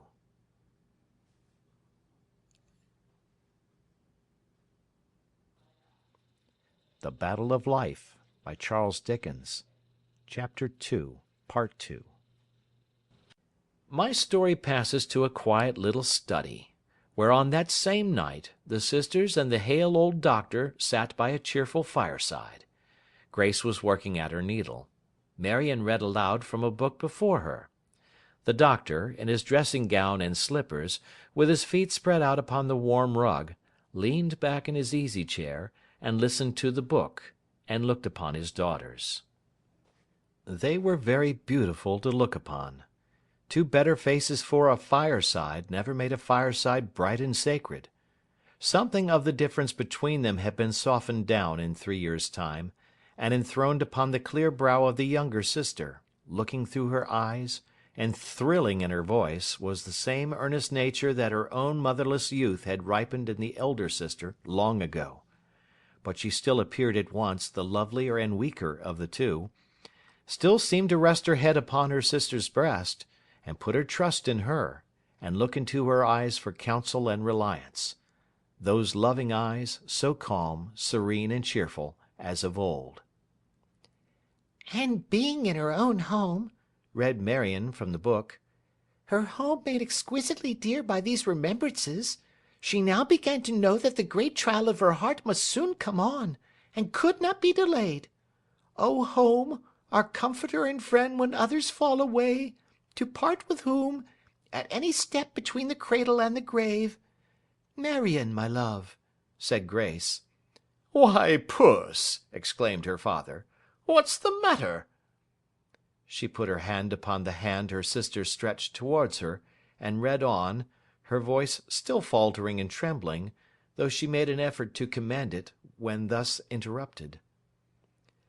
"To part with whom, at any step between the cradle and the grave, is always sorrowful. O home, so true to us, so often slighted in return, be lenient to them that turn away from thee, and do not haunt their erring footsteps too reproachfully. Let no kind looks, no well-remembered smiles, be seen upon thy phantom face. Let no ray of affection, welcome, gentleness, forbearance, cordiality, shine from thy white head. Let no old loving word or tone rise up in judgment against thy deserter, but if thou canst look harshly and severely, do, in mercy to the penitent." "Dear Marion, read no more to-night," said Grace, for she was weeping. "I cannot," she replied, and closed the book. "The words seem all on fire." The doctor was amused at this, and laughed as he patted her on the head. "What! Overcome by a story-book?" said Dr. Jeddler. "Print and paper! Well, well, it's all one. It's as rational to make a serious matter of print and paper as of anything else. But dry your eyes, love, dry your eyes. I dare say the heroine has got home again long ago, and made it up all round; and if she hasn't, a real home is only 4 walls, and a fictitious one mere rags and ink. What's the matter now?" "It's only me, mister," said Clemency, putting in her head at the door. "And what's the matter with you?" said the doctor. "Oh, bless you, nothing ain't the matter with me," returned Clemency, and truly too, to judge from her well-soaped face, in which there gleamed as usual the very soul of good humour, which, ungainly as she was, made her quite engaging. Abrasions on the elbows are not generally understood, it is true, to range within that class of personal charms called beauty spots. But it is better, going through the world, to have the arms chafed in that narrow passage than the temper. And Clemency's was sound and whole as any beauty's in the land. "Nothing ain't the matter with me," said Clemency, entering. "But come a little closer, mister." The doctor, in some astonishment, complied with this invitation. "You said I wasn't to give you one before them, you know," said Clemency.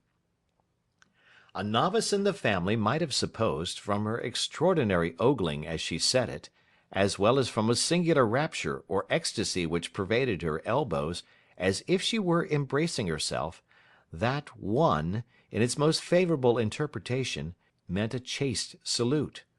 Indeed, the doctor himself seemed alarmed for the moment, but quickly regained his composure, as Clemency, having had recourse to both her pockets, beginning with the right one, going away to the wrong one, and afterwards coming back to the right one again, produced a letter from the post-office. "Britain was riding by on an errand," she chuckled, handing it to the doctor, "and see the mail come in, and waited for it. There's A.H. in the corner. Mr. Alfred's on his journey home, I bet. We shall have a wedding in the house. There was 2 spoons in my saucer this morning. Oh, luck! How slow he opens it!" All this she delivered by way of soliloquy, gradually rising higher and higher on tiptoe in her impatience to hear the news, and making a corkscrew of her apron and a bottle of her mouth. At last, arriving at a climax of suspense, and seeing the doctor still engaged in the perusal of the letter, she came down flat upon the soles of her feet again, and cast her apron as a veil over her head, in a mute despair, and inability to bear it any longer. "Here, girls!" cried the doctor. "I can't help it. I never could keep a secret in my life. There are not many secrets indeed worth being kept in such a... Well, never mind that. Alfred's coming home, my dears, directly." "Directly?" exclaimed Marion. "What? The story-book is soon forgotten," said the doctor, pinching her cheek. "I thought the news would dry those tears. Yes. Let it be a surprise, he says here. But I can't let it be a surprise. He must have a welcome." "Directly?" repeated Marion. "Why, perhaps not what your impatience calls directly," returned the doctor, "but pretty soon, too. Let us see. Today is Thursday, is it not? Then he promises to be here this day month." "This day month," repeated Marion softly. "A gay day and a holiday for us," said the cheerful voice of her sister Grace, kissing her in congratulation. "Long looked forward to, dearest, and come at last." She answered with a smile, a mournful smile, but full of sisterly affection. As she looked at her sister's face, and listened to the quiet music of her voice, picturing the happiness of this return, her own face glowed with hope and joy. And with a something else, a something shining more and more through all the rest of its expression, for which I have no name. It was not exultation, triumph, proud enthusiasm. They are not so calmly shown. It was not love and gratitude alone, though love and gratitude were part of it. It emanated from no sordid thought, for sordid thoughts do not light up the brow, and hover on the lips, and move the spirit like a fluttered light, until the sympathetic figure trembles. Dr. Jeddler, in spite of his system of philosophy, which he was continually contradicting and denying in practice, but more famous philosophers have done that, could not help having as much interest in the return of his old ward and pupil as if it had been a serious event. So he sat himself down in his easy-chair again, stretched out his slippered feet once more upon the rug, read the letter over and over a great many times, and talked it over more times still. "Ah, the day was," said the doctor, looking at the fire, "when you and he, Grace, used to trot about arm in arm, in his holiday time, like a couple of walking dolls. You remember?" "I remember," she answered, with her pleasant laugh, and plying her needle busily. "This day month, indeed," mused the doctor. "That hardly seems a 12-month ago. And where was my little Marion then?" "Never far from her sister," replied Marion cheerily, "however little. Grace was everything to me, even when she was a young child herself." "True, Puss, true," returned the doctor. "She was a staid little woman, was Grace, and a wise housekeeper, and a busy, quiet, pleasant body, bearing with our humours and anticipating our wishes, and always ready to forget her own, even in those times. I never knew you positive or obstinate, Grace, my darling, even then, on any subject but one." "I am afraid I have changed sadly for the worse since," laughed Grace, still busy at her work. "What was that one, father?" "Alfred, of course," said the doctor. "Nothing would serve you but you must be called Alfred's wife.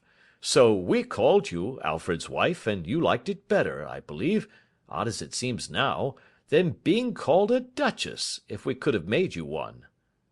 "Indeed?" said Grace, placidly. "Why, don't you remember?" inquired the doctor. "I think I remember something of it," she returned, "but not much. It's so long ago." And as she sat at work she hummed the burden of an old song, which the doctor liked. "Alfred will find a real wife soon," she said, breaking off, "and that will be a happy time indeed for all of us. My 3 years' trust is nearly at an end, Marion. It has been a very easy one. I shall tell Alfred, when I give you back to him, that you have loved him dearly all the time, and that he has never once needed my good services. May I tell him so, love?" "Tell him, dear Grace," replied Marion, "that there never was a trust so generously, nobly, steadfastly discharged, and that I have loved you all the time, dearer and dearer every day, and, oh, how dearly now!" "Nay," said her cheerful sister, returning her embrace, "I can scarcely tell him that. We will leave my deserts to Alfred's imagination. It will be liberal enough, dear Marion, like your own." With that she resumed the work she had for a moment laid down, when her sister spoke so fervently, and with it the old song the doctor liked to hear; and the doctor, still reposing in his easy chair, with his slippered feet stretched out before him on the rug, listened to the tune and beat time on his knee with Alfred's letter, and looked at his 2 daughters, and thought that among the many trifles of the trifling world, these trifles were agreeable enough. Clemency Newcome, in the meantime, having accomplished her mission and lingered in the room until she had made herself a party to the news, descended to the kitchen, where her coadjutor, Mr. Britain, was regaling after supper, surrounded by such a plentiful collection of bright pot lids, well scoured saucepans, burnished dinner covers, gleaming kettles, and other tokens of her industrious habits, arranged upon the walls and shelves, that he sat as in the centre of a hall of mirrors. The majority did not give forth very flattering portraits of him, certainly, nor were they by any means unanimous in their reflections, as some made him very long-faced, others very broad-faced, some tolerably well-looking, others vastly ill-looking, according to their several manners of reflecting, which were as various, in respect of one fact, as those of so many kinds of men. But they all agreed that in the midst of them sat, quite at his ease, an individual with a pipe in his mouth, and a jug of beer at his elbow, who nodded condescendingly to Clemency when she stationed herself at the same table. "Well, Clemmy," said Britain, "how are you by this time, and what's the news?" Clemency told him the news, which he received very graciously. A gracious change had come over Benjamin from head to foot. He was much broader, much redder, much more cheerful, and much jollier in all respects. It seemed as if his face had been tied up in a knot before, and was now untwisted and smoothed out. "There'll be another job for Snitchey and Craggs, I suppose," he observed, puffing slowly at his pipe. "More witnessing for you and me, perhaps, Clemmy." "Lor!" replied his fair companion, with her favourite twist of her favourite joints. "I wish it was me, Britain." "Wish what was you?" "Going to be married," said Clemency. Benjamin took his pipe out of his mouth and laughed heartily. "Yes, you're a likely subject for that," he said. "Poor Clem!" Clemency, for her part, laughed as heartily as he, and seemed as much amused by the idea. Yes, she assented. I'm a likely subject for that, ain't I? You'll never be married, you know, said Mr. Britain, resuming his pipe. Don't you think I ever shall, though? said Clemency, in perfect good faith. Mr. Britain shook his head. Not a chance of it. Only think, said Clemency. well, I suppose you mean to, Britain, one of these days, don't you? A question so abrupt, upon a subject so momentous, required consideration. After blowing out a great cloud of smoke, and looking at it with his head now on this side and now on that, as if it were actually the question, and he was surveying it in various aspects, Mr. Britain replied that he wasn't altogether clear about it, but yes, he thought he might come to that at last. I wish her joy, whoever she may be, cried Clemency. Oh, she'll have that, said Benjamin. Safe enough. but she wouldn't have led quite such a joyful life as she will lead, and wouldn't have made quite such a sociable sort of husband as she will have, said Clemency, spreading herself half over the table, and staring retrospectively at the candle, if it hadn't been for, not that I want to do it, for it were accidental, I'm sure, if it hadn't been for me. Now would she, Britain? Certainly not, returned Mr. Britain, by this time in that high state of appreciation of his pipe, when a man can open his mouth but a very little way for speaking purposes, and sitting luxuriously immovable in his chair, can afford to turn only his eyes towards a companion, and that very passively and gravely. Oh, I'm greatly beholden to you, you know, Clem. Lor, how nice that is to think of, said Clemency. At the same time, bringing her thoughts as well as her sight to bear upon the candle grease, and becoming abruptly reminiscent of its healing qualities as a balsam, she anointed her left elbow with a plentiful application of that remedy. You see, I've made a great many investigations of one sort and another in my time, pursued Mr. Britain, with the profundity of a sage, having been always of an inquiring turn of mind, and I've read a good many books about the general rights of things and wrongs of things, for I went into the literary line myself when I began life. Did you, though? cried the admiring Clemency. Yes, said Mr. Britain.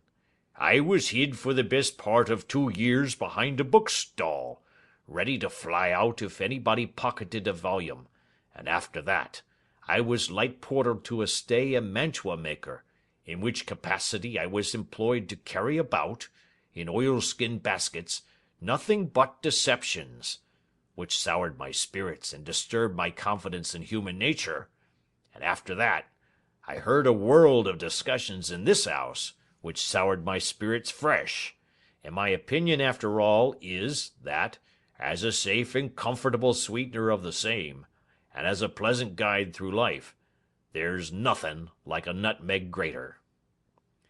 Clemency was about to offer a suggestion, but he stopped her by anticipating it. Combined, he added gravely, with a thimble. Do as you would, you know, and search observed Clemency, folding her arms comfortably in her delight at this avowal, and patting her elbows. Such a short cut, ain't it? I'm not sure, said Mr. Britain, that it's what would be considered good philosophy. I've my doubts about that, but it wears well, and saves a quantity of snarling, which the genuine article don't always. See how you used to go on once yourself, you know, said Clemency.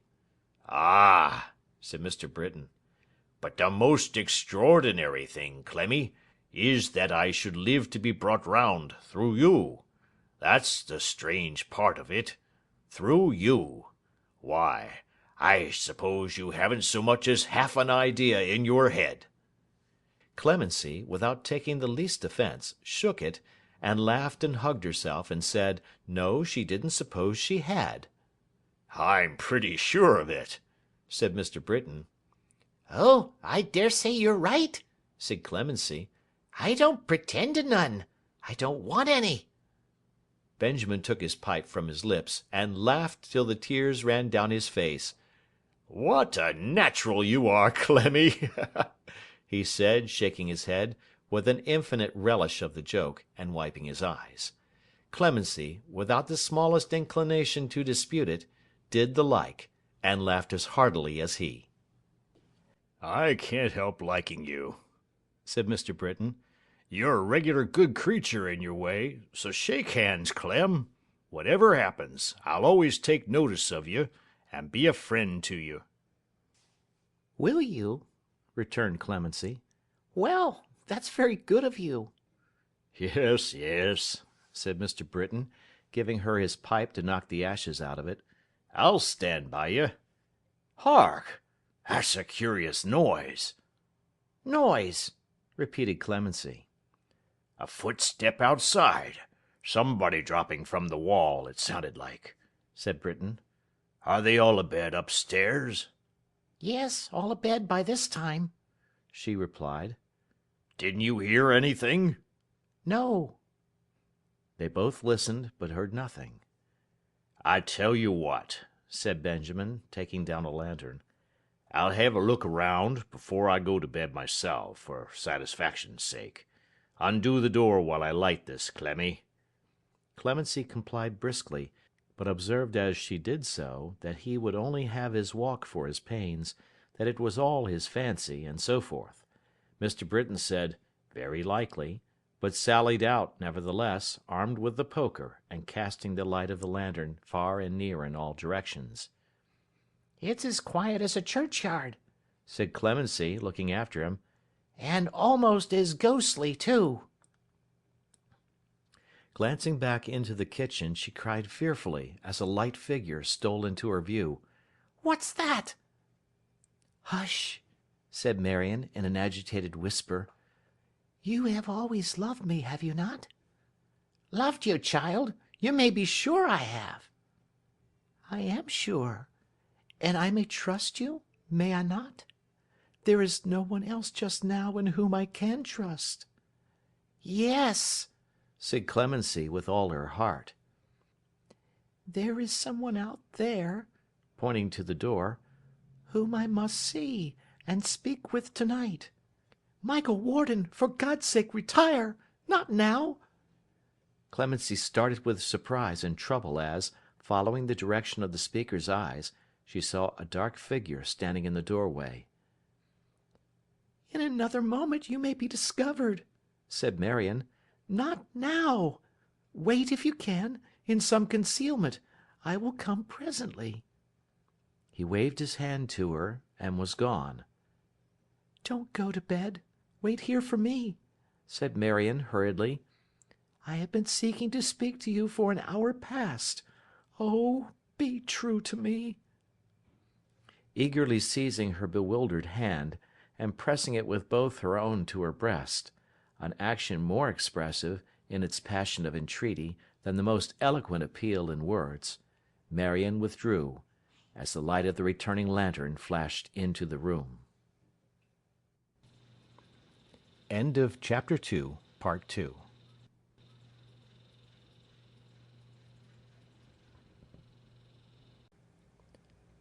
The Battle of Life, by Charles Dickens. Chapter 2, Part 3. All still and peaceable. Nobody there. Fancy, I suppose, said Mr. Britain as he locked and barred the door. One of the effects of having a lively imagination. Hullo! Why, what's the matter? Clemency, who could not conceal the effects of her surprise and concern, was sitting in a chair, pale and trembling from head to foot. Matter? She repeated, chafing her hands and elbows nervously, and looking anywhere but at him. That's good in you, Britain, that is. After going and frightening one out of one's life with noises and lanterns and I don't know what all. Matter? Oh, yes. If you're frightened out of your life by a lantern, Clemmy, said Mr. Britain, composedly blowing it out and hanging it up again, that apparition's very soon got rid of. But you're as bold as brass in general, he said, stopping to observe her. And were, after the noise and the lantern too. What have you taken into your head? Not an idea, eh?" But, as Clemency bade him good night very much after her usual fashion, and began to bustle about with a show of going to bed herself immediately, Little Britain, after giving utterance to the original remark that it was impossible to account for a woman's whims, bade her good night in return, and taking up his candle, strolled drowsily away to bed. When all was quiet, Marion returned. "Open the door," she said, "and stand there close beside me while I speak to him outside." Timid as her manner was, it still evinced a resolute and settled purpose, such as Clemency could not resist.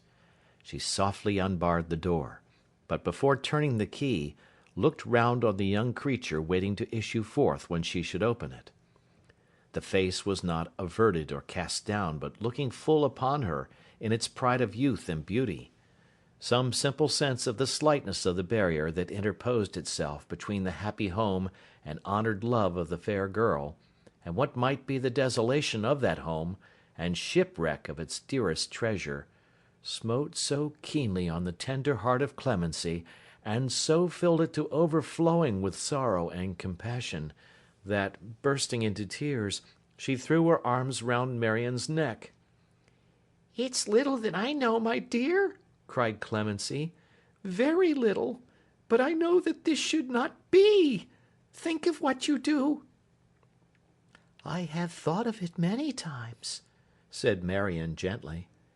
"Once more," urged Clemency. "Till tomorrow." Marion shook her head. "For Mr. Alfred's sake," said Clemency with homely earnestness, "him that you used to love so dearly once." She hid her face, upon the instant, in her hands, repeating once as if it rent her heart. "Let me go out," said Clemency, soothing her. "I'll tell him what you like. Don't cross the doorstep to-night. I'm sure no good will come of it. Oh, it was an unhappy day when Mr. Warden was ever brought here. Think of your good father, darling. Of your sister." "I have," said Marion, hastily raising her head. "You don't know what I do. I must speak to him. You are the best and truest friend in all the world for what you have said to me, but I must take this step. Will you go with me, Clemency?" She kissed her on her friendly face. "Or shall I go alone?" Sorrowing and wondering, Clemency turned the key and opened the door. Into the dark and doubtful night that lay beyond the threshold, Marion passed quickly, holding by her hand. In the dark night he joined her, and they spoke together earnestly and long, and the hand that held so fast by Clemency's, now trembled, now turned deadly cold, now clasped and closed on hers in the strong feeling of the speech it emphasized unconsciously. When they returned, he followed to the door, and pausing there a moment, seized the other hand and pressed it to his lips. Then stealthily withdrew. The door was barred and locked again, and once again she stood beneath her father's roof. Not bowed down by the secret that she brought there, though so young, but with that same expression on her face for which I had no name before, and shining through her tears. Again she thanked and thanked her humble friend, and trusted to her, as she said, with confidence, implicitly. Her chamber safely reached, she fell upon her knees, and with her secret weighing on her heart, could pray.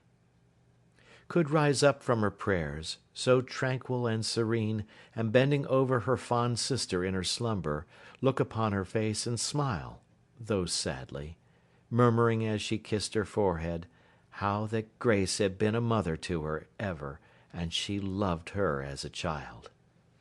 Could draw the passive arm about her neck when lying down to rest. It seemed to cling there, of its own will, protectingly and tenderly even in sleep, and breathe upon the parted lips, God bless her. Could sink into a peaceful sleep herself, but for one dream, in which she cried out, in her innocent and touching voice, that she was quite alone, and they had all forgotten her. A month soon passes, even at its tardiest pace. The month appointed to elapse between that night and the return was quick of foot, and went by like a vapour. The day arrived. A raging winter day, that shook the old house sometimes as if it shivered in the blast. A day to make home doubly home, to give the chimney-corner new delights, to shed a ruddier glow upon the faces gathered round the hearth, and draw each fireside group into a closer and more social league against the roaring elements without. Such a wild winter day as best prepares the way for shut-out night, for curtained rooms and cheerful looks, for music, laughter, dancing, light and jovial entertainment. All these the doctor had in store to welcome Alfred back. They knew that he could not arrive till night, and they would make the night air ring, he said, as he approached. All his old friends should congregate about him. He should not miss a face that he had known and liked. No, they should every one be there. So, guests were bidden, and musicians were engaged, and tables spread, and floors prepared for active feet, and bountiful provision made of every hospitable kind. Because it was the Christmas season, and his eyes were all unused to English holly and its sturdy green, the dancing-room was garlanded and hung with it, and the red berries gleamed an English welcome to him, peeping from among the leaves. It was a busy day for all of them, a busier day for none of them than Grace, who noiselessly presided everywhere, and was the cheerful mind of all the preparations. Many a time that day, as well as many a time within the fleeting month preceding it, did Clemency glance anxiously, and almost fearfully, at Marion. She saw her paler, perhaps, than usual, but there was a sweet composure on her face that made it lovelier than ever. At night, when she was dressed, and wore upon her head a wreath that Grace had proudly twined about it, its mimic flowers were Alfred's favourites, as Grace remembered when she chose them. That old expression, pensive, almost sorrowful, and yet so spiritual, high and stirring, sat again upon her brow, enhanced 100-fold.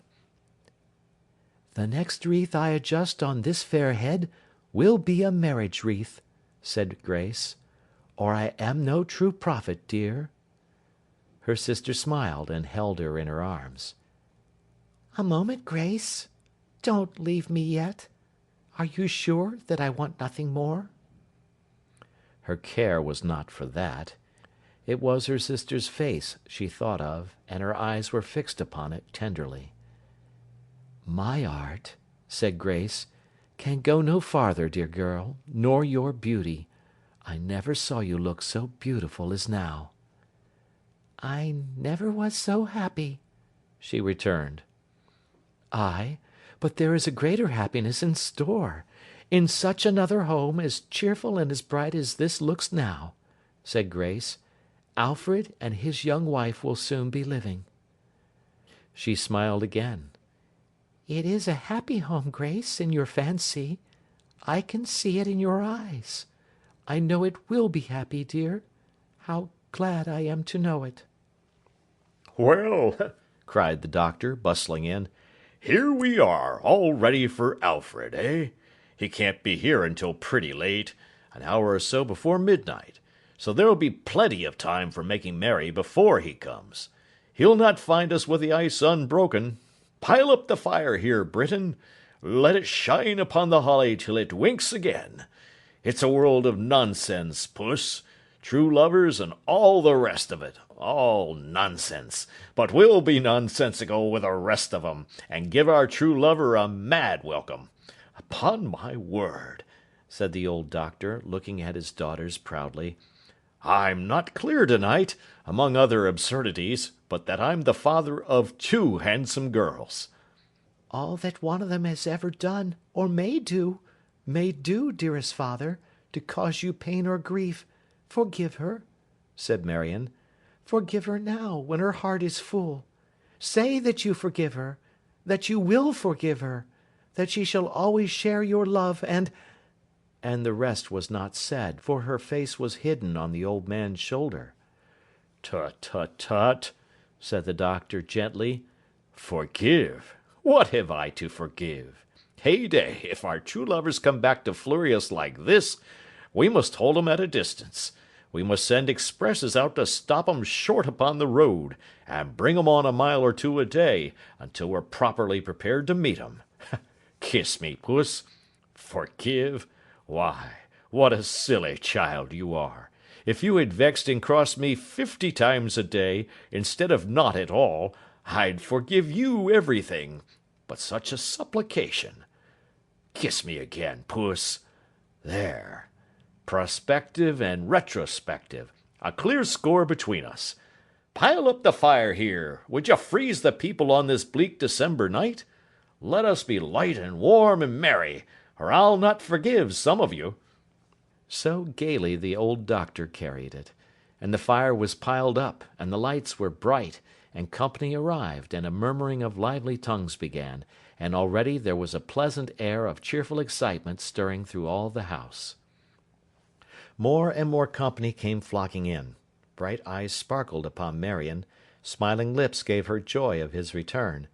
Sage mothers fanned themselves, and hoped she mightn't be too youthful and inconstant for the quiet round of home.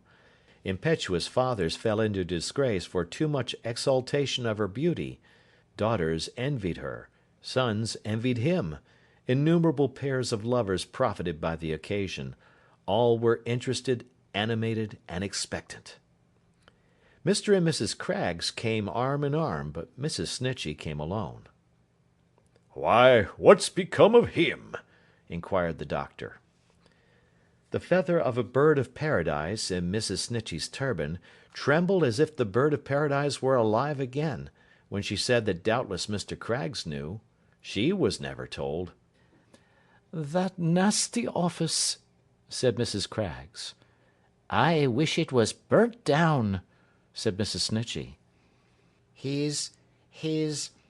There's a little matter of business that keeps my partner rather late," said Mr. Craggs, looking uneasily about him.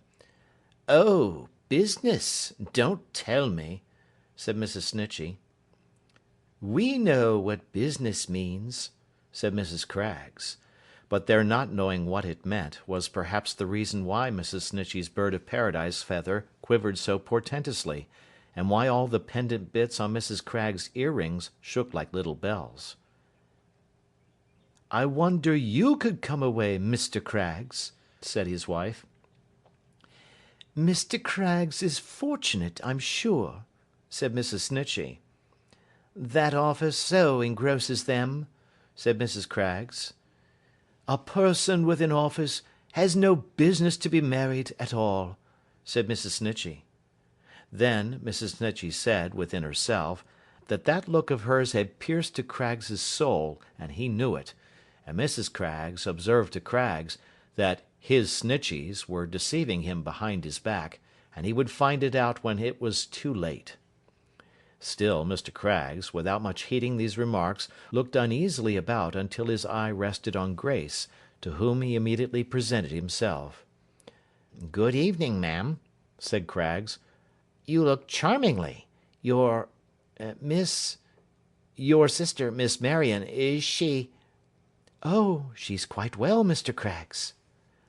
"Yes, is she here?" asked Craggs. "Here? Don't you see her yonder? Going to dance?" said Grace. Mr. Craggs put on his spectacles to see the better, looked at her through them for some time, coughed, and put them, with an air of satisfaction, in their sheath again, and in his pocket. Now the music struck up, and the dance commenced. The bright fire crackled and sparkled, rose and fell, as though it joined the dance itself, in right good fellowship. Sometimes it roared as if it would make music too. Sometimes it flashed and beamed as if it were the eye of the old room. It winked, too, sometimes, like a knowing patriarch, upon the youthful whisperers in corners. Sometimes it sported with the holly boughs, and shining on the leaves by fits and starts, made them look as if they were in the cold winter night again, and fluttering in the wind. Sometimes its genial humour grew obstreperous and past all bounds, and then it cast into the room, among the twinkling feet, with a loud burst, a shower of harmless little sparks, and in its exultation leaped and bounded like a mad thing up the broad old chimney. Another dance was near its close, when Mr. Snitchey touched his partner, who was looking on, upon the arm. Mr. Craggs started as if his familiar had been a spectre. Is he gone? He asked. Hush! He has been with me, said Snitchey, for 3 hours and more. He went over everything. He looked into all our arrangements for him, and was very particular indeed. Humph! The dance was finished. Marion passed close before him as he spoke. She did not observe him or his partner, but looked over her shoulder towards her sister in the distance as she slowly made her way into the crowd and passed out of their view. You see, all safe and well, said Mr. Craggs. He didn't recur to that subject, I suppose? Not a word. And is he really gone? Is he safe away? He keeps to his word. He drops down the river with the tide in that shell of a boat of his, and so goes out to sea on this dark night. A dare-devil he is, before the wind. There's no such lonely road anywhere else. That's one thing. The tide flows, he says, an hour before midnight, about this time. I'm glad it's over. Mr. Snitchey wiped his forehead, which looked hot and anxious. What do you think, said Mr. Craggs, about— Hush! replied his cautious partner, looking straight before him. I understand you. Don't mention names, and don't let us seem to be talking secrets. I don't know what to think, and to tell you the truth, I don't care now. It's a great relief. His self-love deceived him, I suppose. Perhaps the young lady coquetted a little. The evidence would seem to point that way. Alfred not arrived? Not yet, said Mr. Craggs. Expected every minute. Good. Mr. Snitchey wiped his forehead again. It's a great relief. I haven't been so nervous since we've been in partnership. I intend to spend the evening now, Mr. Craggs. Mrs. Craggs and Mrs. Snitchey joined them as he announced this intention. The bird of paradise was in a state of extreme vibration, and the little bells were ringing quite audibly. It has been the theme of general comment, Mr. Snitchey, said Mrs. Snitchey. I hope the office is satisfied. Satisfied with what, my dear? asked Mr. Snitchey. With the exposure of a defenceless woman to ridicule and remark, returned his wife. That is quite in the way of the office, that is. I really myself, said Mrs. Craggs, have been so long accustomed to connect the office with everything opposed to domesticity, that I am glad to know it as the avowed enemy of my peace. There is something honest in that, at all events. My dear, urged Mr. Craggs, your good opinion is invaluable, but I never avowed that the office was the enemy of your peace. No, said Mrs. Craggs, ringing a perfect peal upon the little bells. Not you, indeed. You wouldn't be worthy of the office if you had the candour to. As to my having been away tonight, my dear, said Mr. Snitchey, giving her his arm, the deprivation has been mine, I'm sure. But, as Mr. Craggs knows— Mrs. Snitchey cut this reference very short by hitching her husband to a distance, and asking him to look at that man, to do her the favour to look at him. At which man, my dear? said Mr. Snitchey. Your chosen companion. I'm no companion to you, Mr. Snitchey. Yes, yes, you are, my dear, he interposed. No, no, I'm not, said Mrs. Snitchey with a majestic smile. I know my station. Will you look at your chosen companion, Mr. Snitchey? At your referee? At the keeper of your secrets? At the man you trust? At your other self, in short? The habitual association of self with Craggs occasioned Mr. Snitchey to look in that direction. "If you can look that man in the eye this night," said Mrs. Snitchey, "and not know that you are deluded, practised upon, made the victim of his arts, and bent down prostrate to his will, by some unaccountable fascination which it is impossible to explain, and against which no warning of mine is the least avail, all I can say is, I pity you." At the very same moment Mrs. Craggs was oracular on the cross subject. Was it possible, she said, that Craggs could so blind himself to his Snitcheys as not to feel his true position? Did he mean to say that he had seen his Snitcheys come into that room, and didn't plainly see that there was reservation, cunning, treachery in the man? Would he tell her that his very action, when he wiped his forehead and looked so stealthily about him, didn't show that there was something weighing on the conscience of his precious Snitcheys, if he had a conscience, that wouldn't bear the light? Did anybody but his Snitcheys come to festive entertainments like a burglar? Which, by the way, was hardly a clear illustration of the case, as he had walked in very mildly at the door. And would he still assert to her at noonday, it being nearly midnight, that his Snitcheys were to be justified through thick and thin against all facts and reason and experience? Neither Snitchey nor Craggs openly attempted to steer the current which had thus set in, but both were content to be carried gently along it until its force abated. This happened at about the same time as a general movement for a country dance, which Mr. Snitchey proposed himself as a partner to Mrs. Craggs, and Mr. Craggs gallantly offered himself to Mrs. Snitchey, and after some slight evasions as, "Why don't you ask somebody else?" and "You'll be glad, I know, if I decline," and "I wonder you can dance out of the office," but this jocosely now, each lady graciously accepted, and took her place. It was an old custom among them, indeed, to do so, and to pair off, in like manner, at dinners and suppers, for they were excellent friends, and on a footing of easy familiarity. Perhaps the false Craggs and the wicked Snitchey were a recognized fiction with the two wives, as Doe and Roe, incessantly running up and down bailiwicks, were with the two husbands. Or perhaps the ladies had instituted, and taken upon themselves, these two shares in the business, rather than be left out of it altogether. But, certain it is, that each wife went as gravely and steadily to work in her vocation as her husband did in his, and would have considered it almost impossible for the firm to maintain a successful and respectable existence without her laudable exertions. But now, the bird of paradise was seen to flutter down the middle, and the little bells began to bounce and jingle in poussette, and the doctor's rosy face spun round and round, like an expressive peg-top highly varnished, and breathless Mr. Craggs began to doubt already whether country dancing had been made too easy, like the rest of life, and Mr. Snitchey, with his nimble cuts and capers, footed it for self and Craggs, and half a dozen more. Now, too, the fire took fresh courage, favoured by the lively wind the dance awakened, and burnt clear and high. It was the genius of the room, and present everywhere. It shone in people's eyes.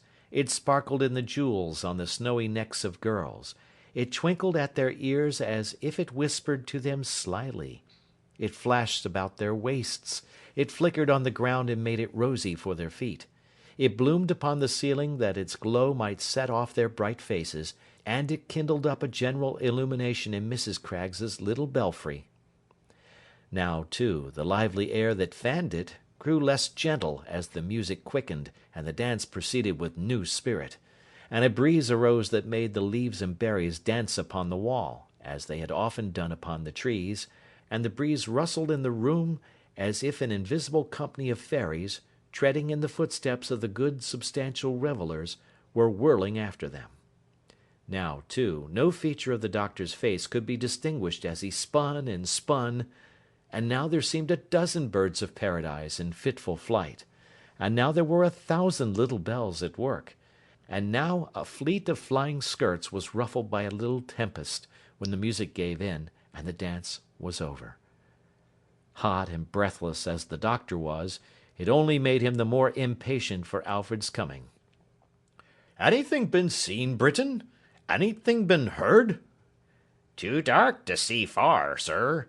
Too much noise inside the house to hear. That's right, the gayer welcome for him. How goes the time? Just 12, sir. He can't be long, sir. Stir up the fire, and throw another log upon it, said the doctor. Let him see his welcome blazing out upon the night. Good boy, as he comes along. He saw it. Yes, from the chaise he caught the light as he turned the corner by the old church. He knew the room from which it shone.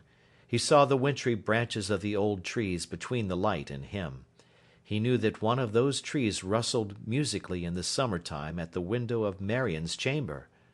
The tears were in his eyes. His heart throbbed so violently that he could hardly bear his happiness.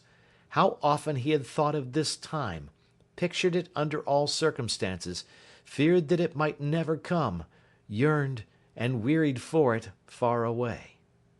Again the light, distinct and ruddy, kindled, he knew, to give him welcome, and to speed him home.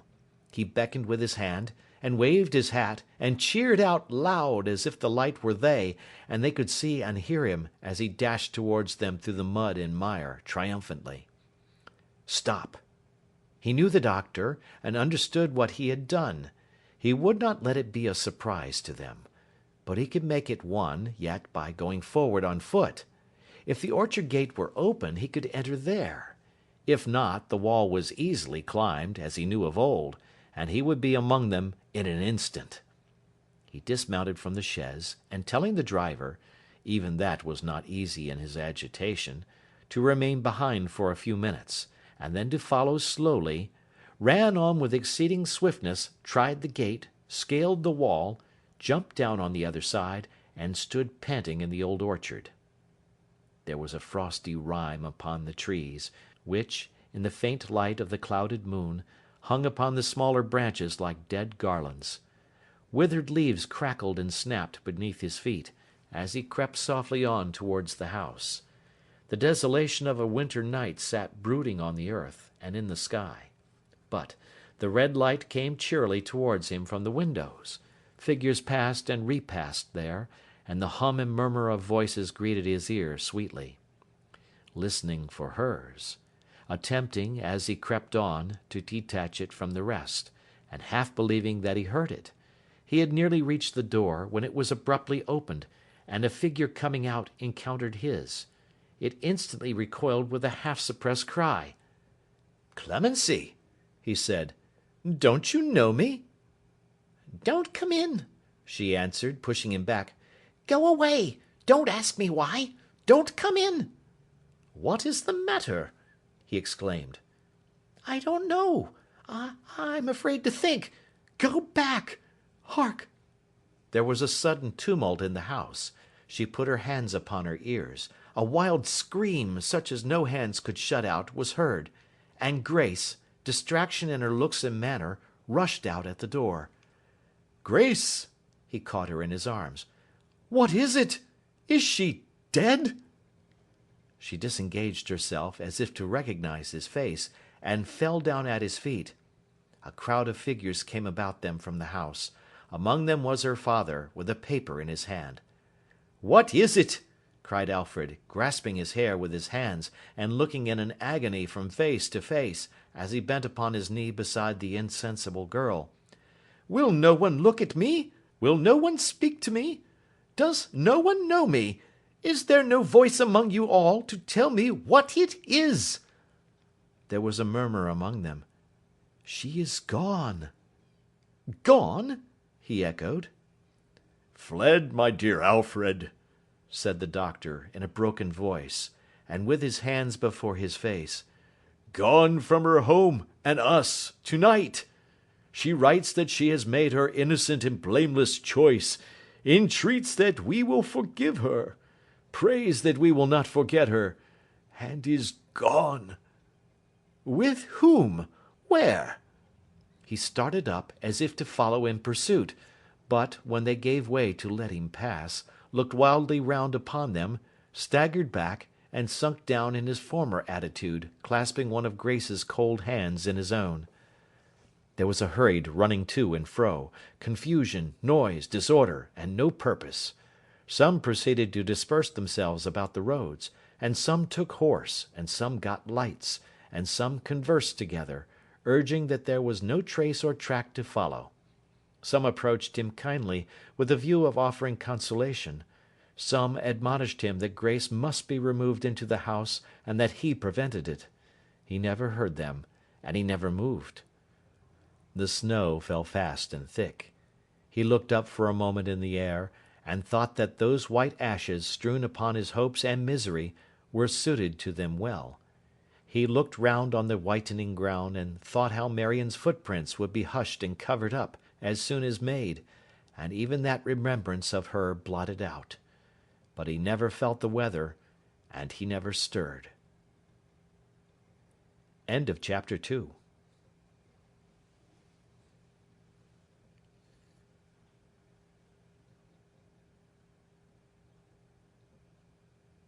The Battle of Life, by Charles Dickens. Chapter 3, Part the Third. The world had grown 6 years older since that night of the return. It was a warm autumn afternoon, and there had been heavy rain. The sun burst suddenly from among the clouds, and the old battle-ground, sparkling brilliantly and cheerfully at sight of it in one green place, flashed a responsive welcome there, which spread along the countryside as if a joyful beacon had been lighted up and answered from 1,000 stations. How beautiful the landscape kindling in the light, and that luxuriant influence passing on like a celestial presence, brightening everything. The wood, a sombre mass before, revealed its varied tints of yellow, green, brown, red. Its different forms of trees, with raindrops glittering on their leaves and twinkling as they fell. The verdant meadowland, bright and glowing, seemed as if it had been blind a minute since, and now had found a sense of sight wherewith to look up at the shining sky. Cornfields, hedgerows, fences, homesteads, and clustered roofs, the steeple of the church, the stream, the water-mill, all sprang out of the gloomy darkness, smiling. Birds sang sweetly, flowers raised their drooping heads, fresh scents arose from the invigorated ground, the blue expanse above extended and diffused itself. Already the sun's slanting rays pierced mortally the sullen bank of cloud that lingered in its flight, and a rainbow, spirit of all the colours that adorn the earth and sky, spanned the whole arch with its triumphant glory. At such a time, one little roadside inn, snugly sheltered behind a great elm tree with a rare seat for idlers encircling its capacious bole, addressed a cheerful front towards the traveller, as a house of entertainment ought, and tempted him with many mute but significant assurances of a comfortable welcome. The ruddy signboard perched up in the tree, with its golden letters winking in the sun, ogled the passer-by, from among the green leaves, like a jolly face, and promised good cheer. The horse-trough, full of clear, fresh water, and the ground below it sprinkled with droppings of fragrant hay, made every horse that passed prick up his ears. The crimson curtains in the lower rooms, and the pure white hangings in the little bedchambers above, beckoned, "Come in," with every breath of air. Upon the bright green shutters there were golden legends about beer and ale, and neat wines, and good beds, and an affecting picture of a brown jug frothing over at the top. Upon the window-sills were flowering plants in bright red pots, which made a lively show against the white front of the house, and in the darkness of the doorway there were streaks of light, which glanced off from the surfaces of bottles and tankards. On the doorstep appeared a proper figure of a landlord too, for, though he was a short man, he was round and broad, and stood with his hands in his pockets, and his legs just wide enough apart to express a mind at rest upon the subject of the cellar, and an easy confidence, too calm and virtuous to become a swagger, in the general resources of the inn. The superabundant moisture, trickling from everything after the late rain, set him off well. Nothing near him was thirsty. Certain top-heavy dahlias, looking over the palings of his neat, well-ordered garden, had swilled as much as they could carry, perhaps a trifle more, and may have been the worse for liquor, but the sweetbriar, roses, wallflowers, the plants at the windows, and the leaves on the old tree, were in the beaming state of moderate company that had taken no more than was wholesome for them, and had served to develop their best qualities. Sprinkling dewy drops about them on the ground, they seemed profuse of innocent and sparkling mirth, that did good where it lighted, softening neglected corners which the steady rain could seldom reach, and hurting nothing. This village inn had assumed, on being established, an uncommon sign. It was called the Nutmeg Grater, and underneath that household word was inscribed, up in the tree, on the same flaming board, and in the like golden characters, by Benjamin Britten. At a second glance, and on a more minute examination of his face, you might have known that it was no other than Benjamin Britten himself who stood in the doorway, reasonably changed by time, but for the better, a very comfortable host indeed. "Mrs. B," said Mr. Britain, looking down the road, "is rather late. It's tea time." As there was no Mrs. Britain coming, he strolled leisurely out into the road and looked up at the house, very much to his satisfaction. "It's just the sort of house," said Benjamin, "I should wish to stop at, if I didn't keep it." Then he strolled towards the garden paling, and took a look at the dahlias. They looked over at him, with a helpless drowsy hanging of their heads, which bobbed again as the heavy drops of wet dripped off them. "You must be looked after," said Benjamin. "Memorandum, not to forget to tell her so. She's a long time coming." Mr. Britten's better half seemed to be by so very much his better half, that his own moiety of himself was utterly cast away and helpless without her. "She hadn't much to do, I think," said Ben. "There were a few little matters of business after market, but not many. Ah, here we are at last." A chaise cart, driven by a boy, came clattering along the road, and seated in it, in a chair, with a large well-saturated umbrella spread out to dry behind her, was the plump figure of a matronly woman, with her bare arms folded across a basket which she carried on her knee, several other baskets and parcels lying crowded around her, and a certain bright good nature in her face and contented awkwardness in her manner, as she jogged to and fro with the motion of her carriage, which smacked of old times, even in the distance. Upon her nearer approach, this relish of bygone days was not diminished, and when the cart stopped at the Nutmeg Grater door, a pair of shoes, alighting from it, slipped nimbly through Mr. Britten's open arms, and came down with a substantial weight upon the pathway, which shoes could hardly have belonged to any one but Clemency Newcome.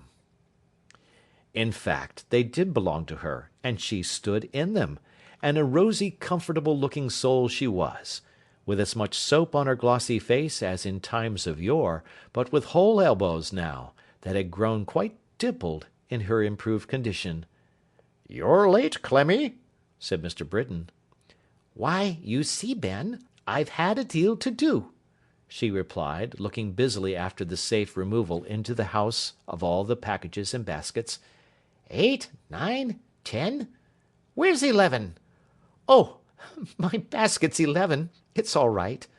Put the horse up, Harry, and if he coughs again, give him a warm mash tonight. 8, 9, 10. Why, where's 11? Oh, forgot. It's all right. How's the children, Ben? "Hearty, Clemmy, hearty."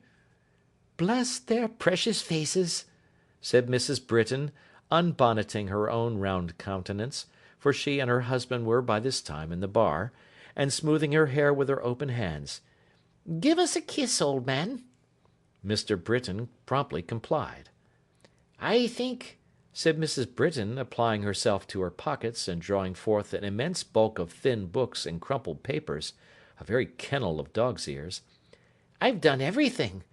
Bills all settled, turnips sold, brewer's account looked into and paid, 'bacco pipes ordered, £17.4 paid into the bank, Dr. Heathfield's charge for little Clem. You'll guess what that is. Dr. Heathfield won't take nothing again, Ben." "I thought he wouldn't," returned Ben. "No. He says whatever family you was to have, Ben, he'd never put you to the cost of a halfpenny. Not if you was to have 20. Mr. Britton's face assumed a serious expression, and he looked hard at the wall. "Ain't it kind of him?" said Clemency. "Very," returned Mr. Britton. "It's a sort of kindness that I wouldn't presume upon on any account." "No," retorted Clemency, "of course not. Then there's the pony. He fetched £8 too, and that ain't bad, is it?" "It's very good," said Ben. "I'm glad you're pleased," exclaimed his wife. "I thought you would be, and I think that's all. And so no more at present from yours, etc., C. Britton. Ha ha ha! There! Take all the papers and lock 'em up. Oh, wait a minute. Here's a printed bill to stick on the wall. Wet from the printers. How nice it smells." "What's this?" said Ben, looking over the document. "I don't know," replied his wife. "I haven't read a word of it." "To be sold by auction," read the host of the Nutmeg Grater, "unless previously disposed of by private contract." "They always put that," said Clemency. "Yes, but they don't always put this," he returned. "Look here. Mansion, etc. Offices, etc. Shrubberies, etc. Ring fence, etc. Messrs. Snitchey and Craggs, etc. Ornamental portion of the unencumbered freehold property of Michael Warden, Esquire, intending to continue to reside abroad." "Intending to continue to reside abroad," repeated Clemency. "Here it is," said Britain. "Look." "And it was only this very day that I heard it whispered at the old house that better and plainer news had been half promised of her soon," said Clemency, shaking her head sorrowfully, and patting her elbows, as if the recollection of old times unconsciously awakened her old habits. "Dear, dear, dear! There'll be heavy hearts, Ben, yonder." Mr. Britain heaved a sigh, and shook his head, and said he couldn't make it out. He had left off trying long ago. With that remark he applied himself to putting up the bill just inside the bar window. Clemency, after meditating in silence for a few moments, roused herself, cleared her thoughtful brow, and bustled off to look after the children. Though the host of the Nutmeg Grater had a lively regard for his good wife, it was of the old patronizing kind, and she amused him mightily. Nothing would have astonished him so much as to have known for certain from any third party that it was she who managed the whole house, and made him, by her plain straightforward thrift, good humour, honesty, and industry, a thriving man. So easy it is, in any degree of life, as the world very often finds it, to take those cheerful natures that never assert their merit at their own modest valuation, and to conceive a flippant liking of people for their outward oddities and eccentricities, whose innate worth, if we would look so far, might make us blush in the comparison. It was comfortable to Mr. Britain to think of his own condescension in having married Clemency. She was a perpetual testimony to him of the goodness of his heart, and the kindness of his disposition, and he felt that her being an excellent wife was an illustration of the old precept that virtue is its own reward. He had finished wafering up the bill, and had locked the vouchers for her day's proceedings in the cupboard, chuckling all the time over her capacity for business, when, returning with the news that the two Master Brittons were playing in the coach-house under the superintendence of one Betsy, and that little Clem was sleeping like a picture, she sat down to tea, which had awaited her arrival, on a little table. It was a very neat little bar, with the usual display of bottles and glasses, a sedate clock, right to the minute (it was 5:30), everything in its place, and everything furbished and polished up to the very utmost. "It's the first time I've sat down quietly today, I declare," said Mrs. Britain, taking a long breath, as if she had sat down for the night, but getting up again immediately to hand her husband his tea, and cut him his bread and butter. "How that bill does set me thinking of old times!" "Ah!" said Mr. Britain, handling his saucer like an oyster, and disposing of its contents on the same principle. "That same Mr. Michael Warden," said Clemency, shaking her head at the notice of sale, "lost me my old place." "And got you your husband," said Mr. Britain. "Well, so he did," retorted Clemency, "and many thanks to him." "Man's the creature of habit," said Mr. Britain, surveying her over his saucer. "I had somehow got used to you, Clem, and I found I shouldn't be able to get on without you. So we went and got made man and wife. Ha ha ha! We! Who'd have thought it?" "Who indeed?" cried Clemency. "It was very good of you, Ben." "No, no, no," replied Mr. Britain, with an air of self-denial. "Nothing worth mentioning." "Oh, yes, it was, Ben," said his wife, with great simplicity. "I'm sure I think so, and am very much obliged to you. Ah!" looking again at the bill, "when she was known to be gone and out of reach, dear girl, I couldn't help telling, for her sake quite as much as theirs, what I knew, could I?" "You told it anyhow," observed her husband. "And Dr. Jeddler," pursued Clemency, putting down her teacup, and looking thoughtfully at the bill, "in his grief and passion turned me out of house and home. I never have been so glad of anything in all my life as that I didn't say an angry word to him, and hadn't any angry feeling towards him even then, for he repented that truly afterwards. How often he has sat in this room and told me over and over again he was sorry for it. The last time only yesterday, when you were out. How often he has sat in this room and talked to me, hour after hour, about one thing and another, in which he made believe to be interested, but only for the sake of the days that are gone by, and because he knows she used to like me, Ben." "Why, how did you ever come to catch a glimpse of that, Clem?" asked her husband, astonished that she should have a distinct perception of a truth which had only dimly suggested itself to his inquiring mind. "I don't know, I'm sure," said Clemency, blowing her tea to cool it. "Bless you, I couldn't tell you, if you was to offer me a reward of £100. He might have pursued this metaphysical subject but for her catching a glimpse of a substantial fact behind him, in the shape of a gentleman attired in mourning, and cloaked and booted like a rider on horseback, who stood at the bar door. He seemed attentive to their conversation, and not at all impatient to interrupt it. Clemency hastily arose at this sight. Mr. Britain also rose and saluted the guest. "Were you pleased to walk upstairs, sir? There's a very nice room upstairs, sir." "Thank you," said the stranger, looking earnestly at Mr. Britain's wife. "May I come in here?" "Oh, surely, if you like, sir," returned Clemency, admitting him. "What would you please to want, sir?" The bill had caught his eye, and he was reading it. "Excellent property that, sir," observed Mr. Britain. He made no answer, but, turning round, when he had finished reading, looked at Clemency with the same observant curiosity as before. "You were asking me," he said, still looking at her.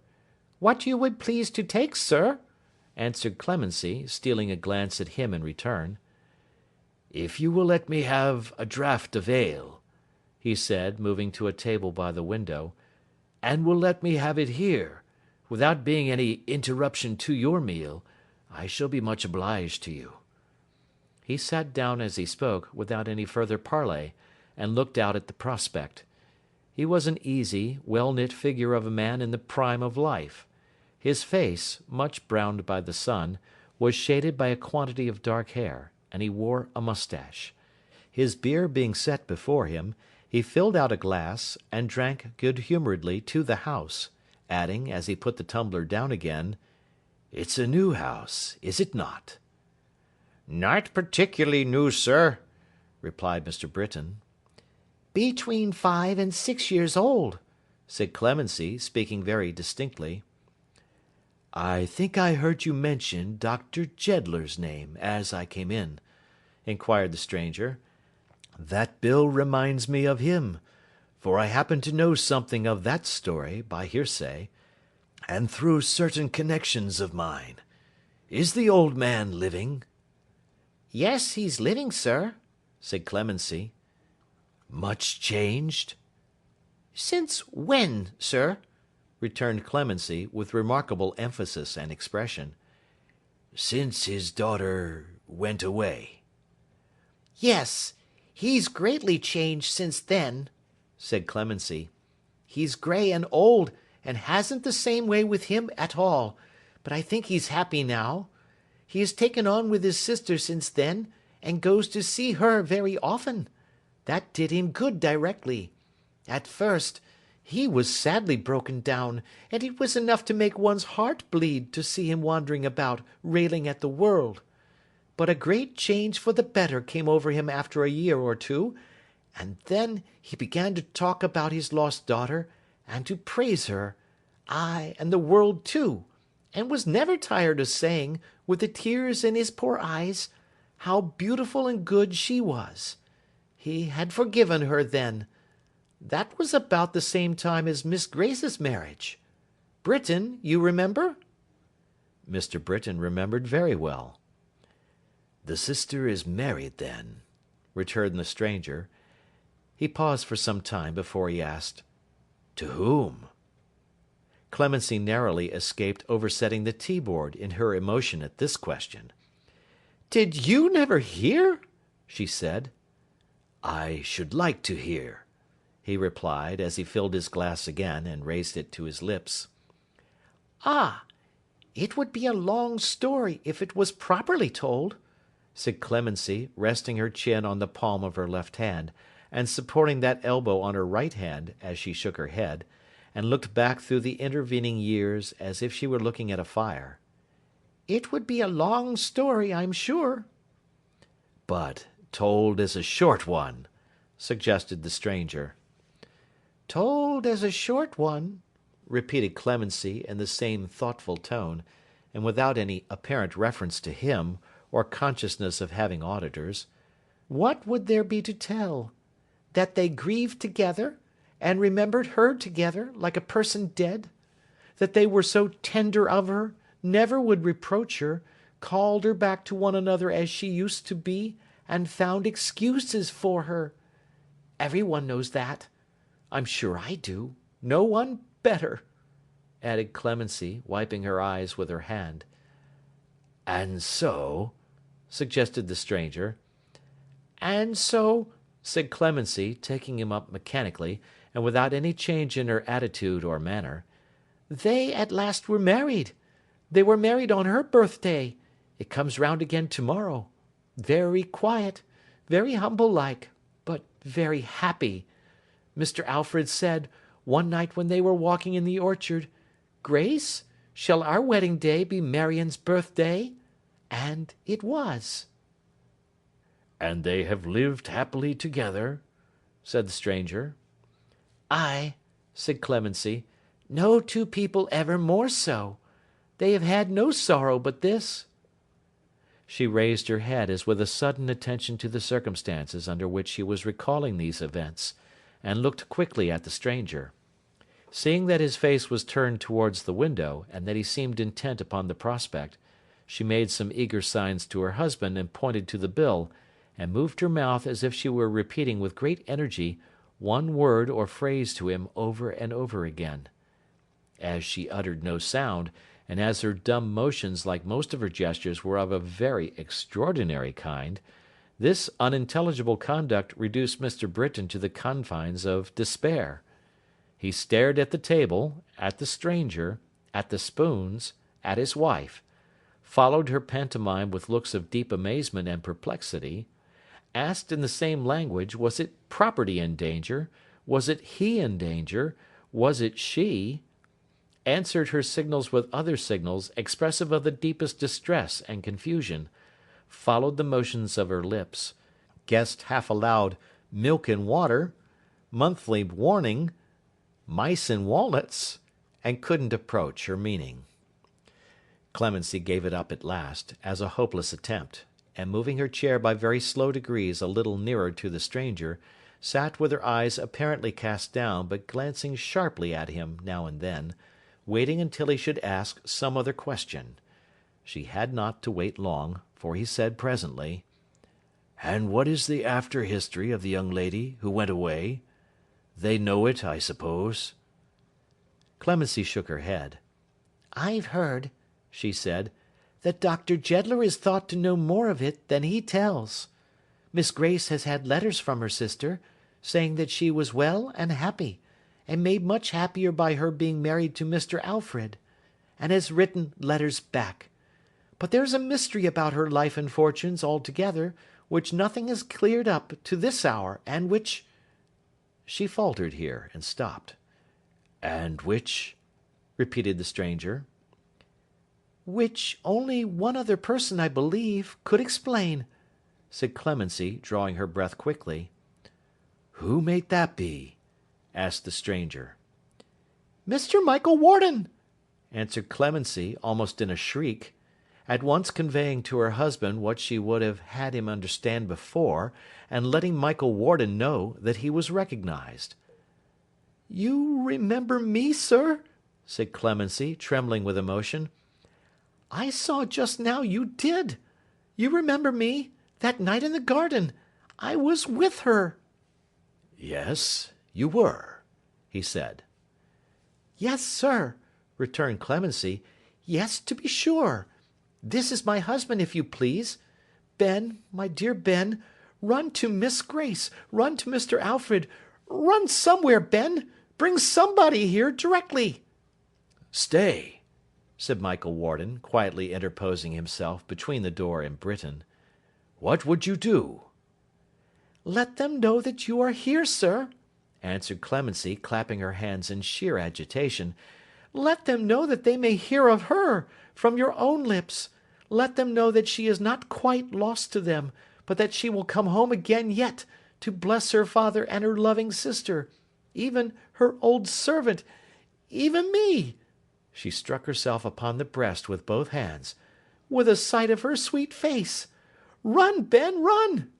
And still she pressed him on towards the door, and still Mr. Warden stood before it, with his hands stretched out, not angrily, but sorrowfully. "Or perhaps," said Clemency, running past her husband, and catching in her emotion at Mr. Warden's cloak, "perhaps she's here now. Perhaps she's close by. I think from your manner she is. Let me see her, sir, if you please. I waited on her when she was a little child. I saw her grow to be the pride of all this place. I knew her when she was Mr. Alfred's promised wife. I tried to warn her when you tempted her away. I know what her old home was when she was like the soul of it, and how it changed when she was gone and lost. Let me speak to her, if you please." He gazed at her with compassion, not unmixed with wonder, but he made no gesture of assent. "I don't think she can know," pursued Clemency, "how truly they forgive her, how they love her, what joy it would be to them to see her once more. She may be timorous of going home. Perhaps, if she sees me, it may give her new heart. Only tell me truly, Mr. Warden, is she with you?" "She is not," he answered, shaking his head. This answer, and his manner, and his black dress, and his coming back so quietly, and his announced intention of continuing to live abroad, explained it all. Marion was dead. He didn't contradict her. Yes, she was dead. Clemency sat down, hid her face upon the table, and cried. At that moment a grey-headed old gentleman came running in, quite out of breath, and panting so much that his voice was scarcely to be recognised as the voice of Mr. Snitchey. "Good heaven, Mr. Warden!" said the lawyer, taking him aside. "What wind has blown—" He was so blown himself that he couldn't get on any further until after a pause, when he added feebly, "You here?" "An ill wind, I'm afraid," he answered. "If you could have heard what has just passed, how I have been besought and entreated to perform impossibilities, what confusion and affliction I carry with me." "I can guess it all, but why did you ever come here, my good sir?" retorted Snitchey. "Come! How should I know who kept the house? When I sent my servant on to you, I strolled in here because the place was new to me, and I had a natural curiosity in everything new and old in these old scenes, and it was outside the town. I wanted to communicate with you first, before appearing there. I wanted to know what people would say to me. I see by your manner that you can tell me. If it were not for your confounded caution, I should have been possessed of everything long ago." "Our caution," returned the lawyer, "speaking for self and Craggs, deceased." Here Mr. Snitchey, glancing at his hatband, shook his head. "How can you reasonably blame us, Mr. Warden? It was understood between us that the subject was never to be renewed, and that it wasn't a subject on which grave and sober men like us, I made a note of your observations at the time, could interfere. Our caution, too! When Mr. Craggs, sir, went down to his respected grave in the full belief—" "I had given a solemn promise of silence until I should return, whenever that might be," interrupted Mr. Warden, "and I have kept it." "Well, sir, and I repeat it," returned Mr. Snitchey, "we were bound to silence too. We were bound to silence in our duty towards ourselves, and in our duty towards a variety of clients, you among them, who were as close as wax. It was not our place to make inquiries of you on such a delicate subject. I had my suspicions, sir, but it is not 6 months since I have known the truth, and been assured that you lost her." "By whom?" inquired his client. "By Dr. Jeddler himself, sir, who at last reposed that confidence in me voluntarily. He, and only he, has known the whole truth, years and years." "And you know it?" said his client. "I do, sir," replied Snitchey, "and I have also reason to know that it will be broken to her sister to-morrow evening. They have given her that promise. In the meantime, perhaps you'll give me the honour of your company at my house, being unexpected at your own.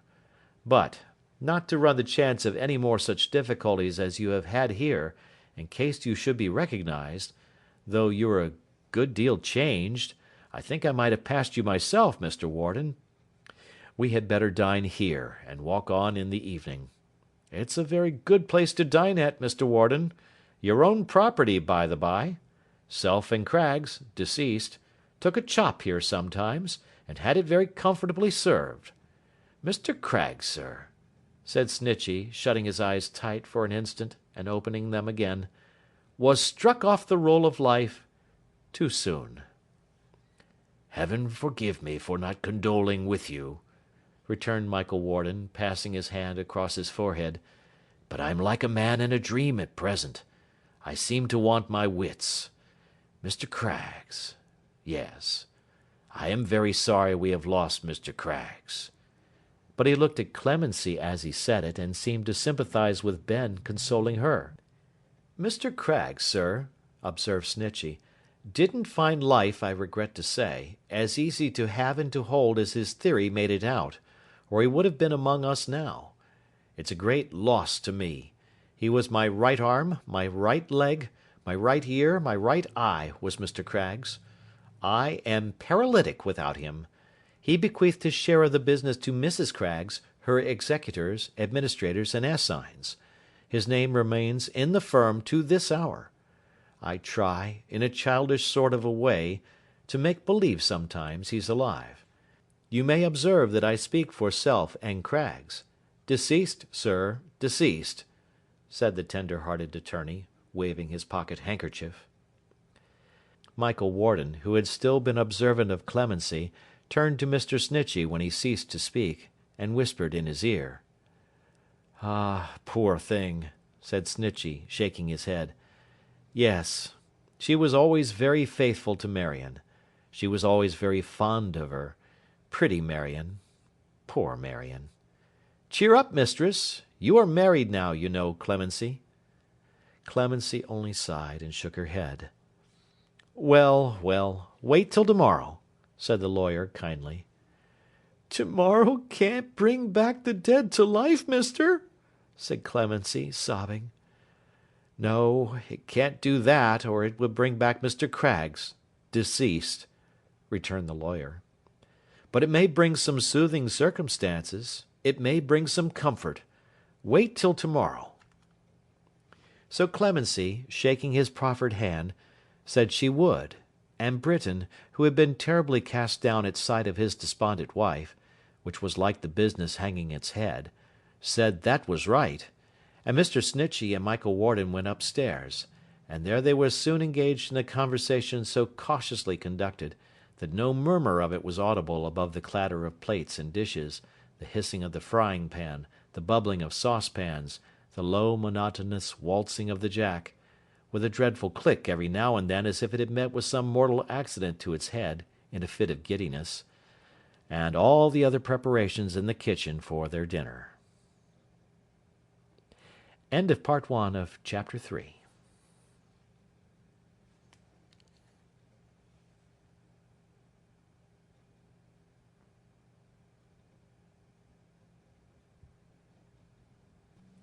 The Battle of Life, by Charles Dickens.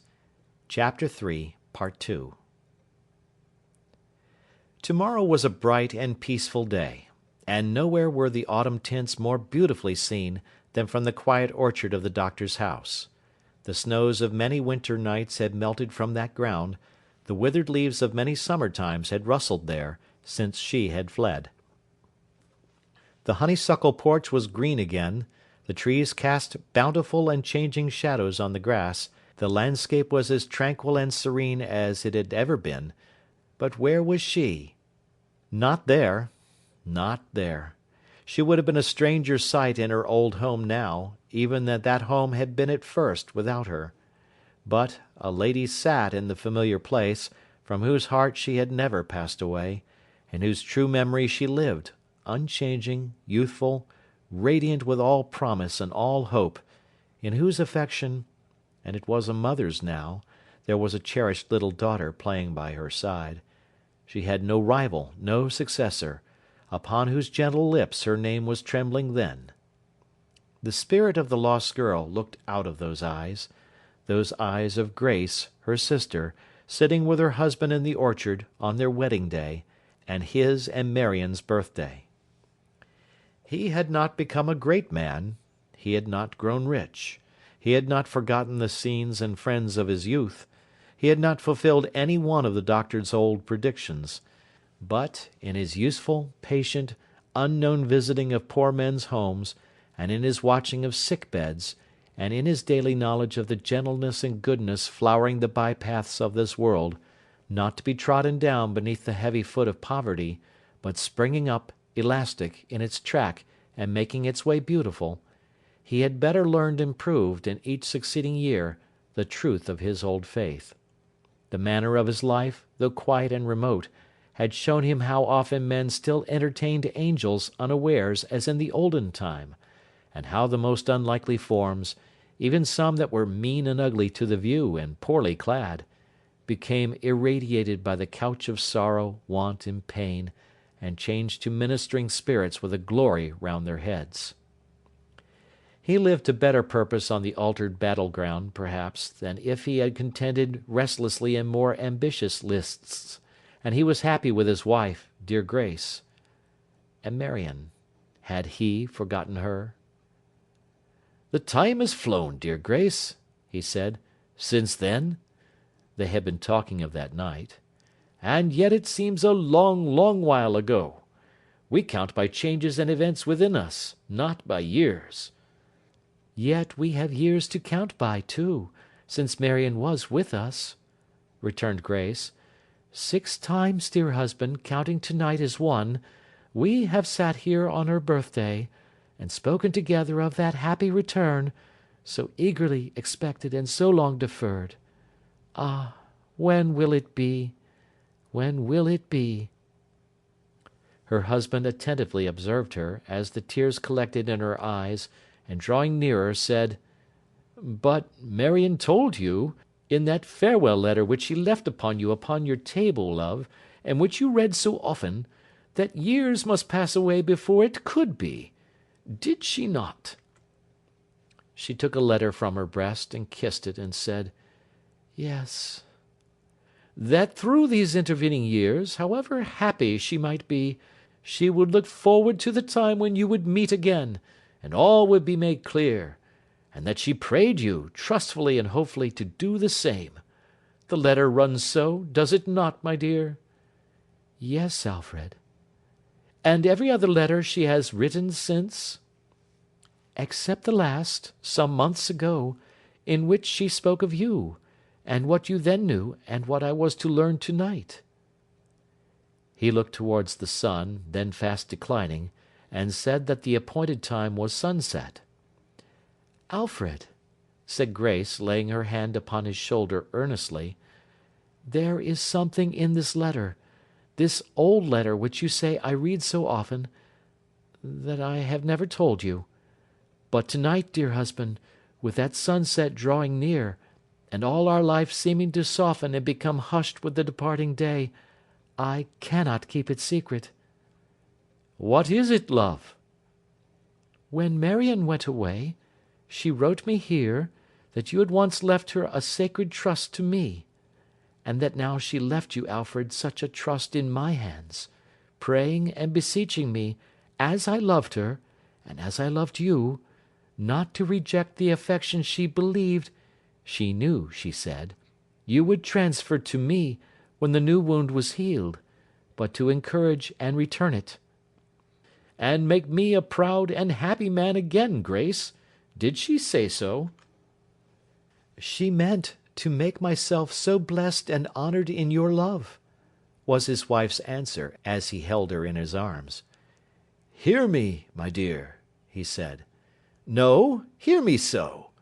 And as he spoke, he gently laid the head she had raised again upon his shoulder. "I know why I have never heard this passage in the letter until now. I know why no trace of it ever showed itself in any word or look of yours at that time. I know why Grace, although so true a friend to me, was hard to win to be my wife. And knowing it, my own, I know the priceless value of the heart I gird within my arms, and thank God for the rich possession." She wept, but not for sorrow, as he pressed her to his heart. After a brief space, he looked down at the child, who was sitting at their feet playing with a little basket of flowers, and bade her look how golden and how red the sun was. "Alfred," said Grace, raising her head quickly at these words, "the sun is going down. You have not forgotten what I am to know before it sets." "You are to know the truth of Marion's history, my love," he answered. "All the truth," she said imploringly. "Nothing veiled from me any more. That was the promise, was it not?" "It was," he answered. "Before the sun went down on Marion's birthday, and you see it, Alfred, it is sinking fast." He put his arm about her waist, and, looking steadily into her eyes, rejoined, "That truth is not reserved so long for me to tell, dear Grace. It is to come from other lips." "From other lips?" she faintly echoed.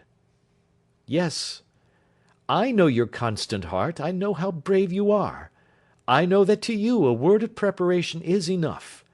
You have said, truly, that the time is come. It is. Tell me that you have present fortitude to bear a trial, a surprise, a shock. And the messenger is waiting at the gate." "What messenger?" she said. "And what intelligence does he bring?" "I am pledged," he answered her, preserving his steady look, "to say no more. Do you think you understand me?" "I am afraid to think," she said. There was that emotion in his face, despite its steady gaze, which frightened her. Again she hid her own face on his shoulder, trembling, and entreated him to pause a moment. "Courage, my wife! When you have firmness to receive the messenger is waiting at the gate. The sun is setting on Marian's birthday. Courage, courage, Grace!"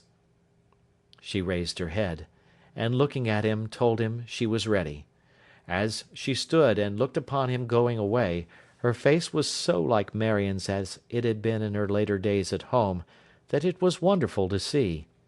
He took the child with him. She called her back. She bore the lost girl's name, and pressed her to her bosom. The little creature, being released again, sped after him, and Grace was left alone. She knew not what she dreaded, or what hoped, but remained there, motionless, looking at the porch by which they had disappeared. Ah, what was that, emerging from its shadow, standing on its threshold? That figure, with its white garments rustling in the evening air, its head laid down upon her father's breast, and pressed against it to his loving heart. O God! Was it a vision that came bursting from the old man's arms, and with a cry, and with a waving of its hands, and with a wild precipitation of itself upon her in its boundless love, sank down in her embrace? "Oh, Marion, Marion! Oh, my sister! Oh, my heart's dear love! Oh, joy and happiness unutterable, so to meet again!" It was no dream, no phantom conjured up by hope and fear, but Marion, sweet Marion, so beautiful, so happy, so unalloyed by care and trial, so elevated and exalted in her loveliness, that as the setting sun shone brightly on her upturned face, she might have been a spirit visiting the earth upon some healing mission. Clinging to her sister, who had dropped upon a seat and bent down over her, and smiling through her tears, and kneeling close before her, with both arms twining round her, and never turning for an instant from her face, and with the glory of the setting sun upon her brow, and with the soft tranquillity of evening gathering round them, Marion at length broke silence, her voice, so calm, low, clear, and pleasant, well tuned to the time. "When this was my dear home, Grace, as it will be now again. Stay, my sweet love, a moment. O Marion, to hear you speak again!" She could not bear the voice she loved so well at first. "When this was my dear home, Grace, as it will be now again, I loved him from my soul. I loved him most devotedly. I would have died for him, though I was so young. I never slighted his affection in my secret breast for one brief instant. It was far beyond all price to me. Although it is so long ago, and past and gone, and everything is wholly changed, I could not bear to think that you, who love so well, should think I did not truly love him once. I never loved him better, Grace, than when he left this very scene upon this very day. I never loved him better, dear one, than I did that night when I left here." Her sister, bending over her, could look into her face, and hold her fast. "But he had gained, unconsciously," said Marion, with a gentle smile, "another heart, before I knew that I had one to give him.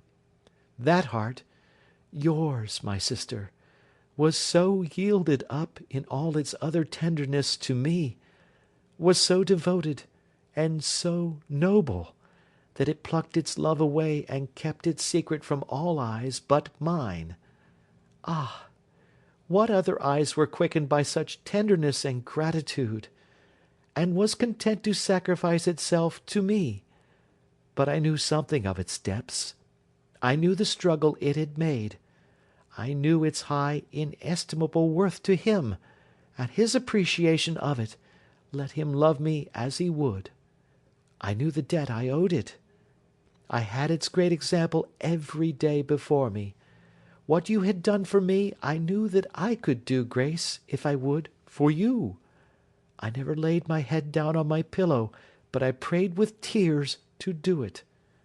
I never laid my head down on my pillow, but I thought of Alfred's own words on the day of his departure, and how truly he had said, for I knew that, knowing you, that there were victories gained every day in struggling hearts to which these fields of battle were nothing.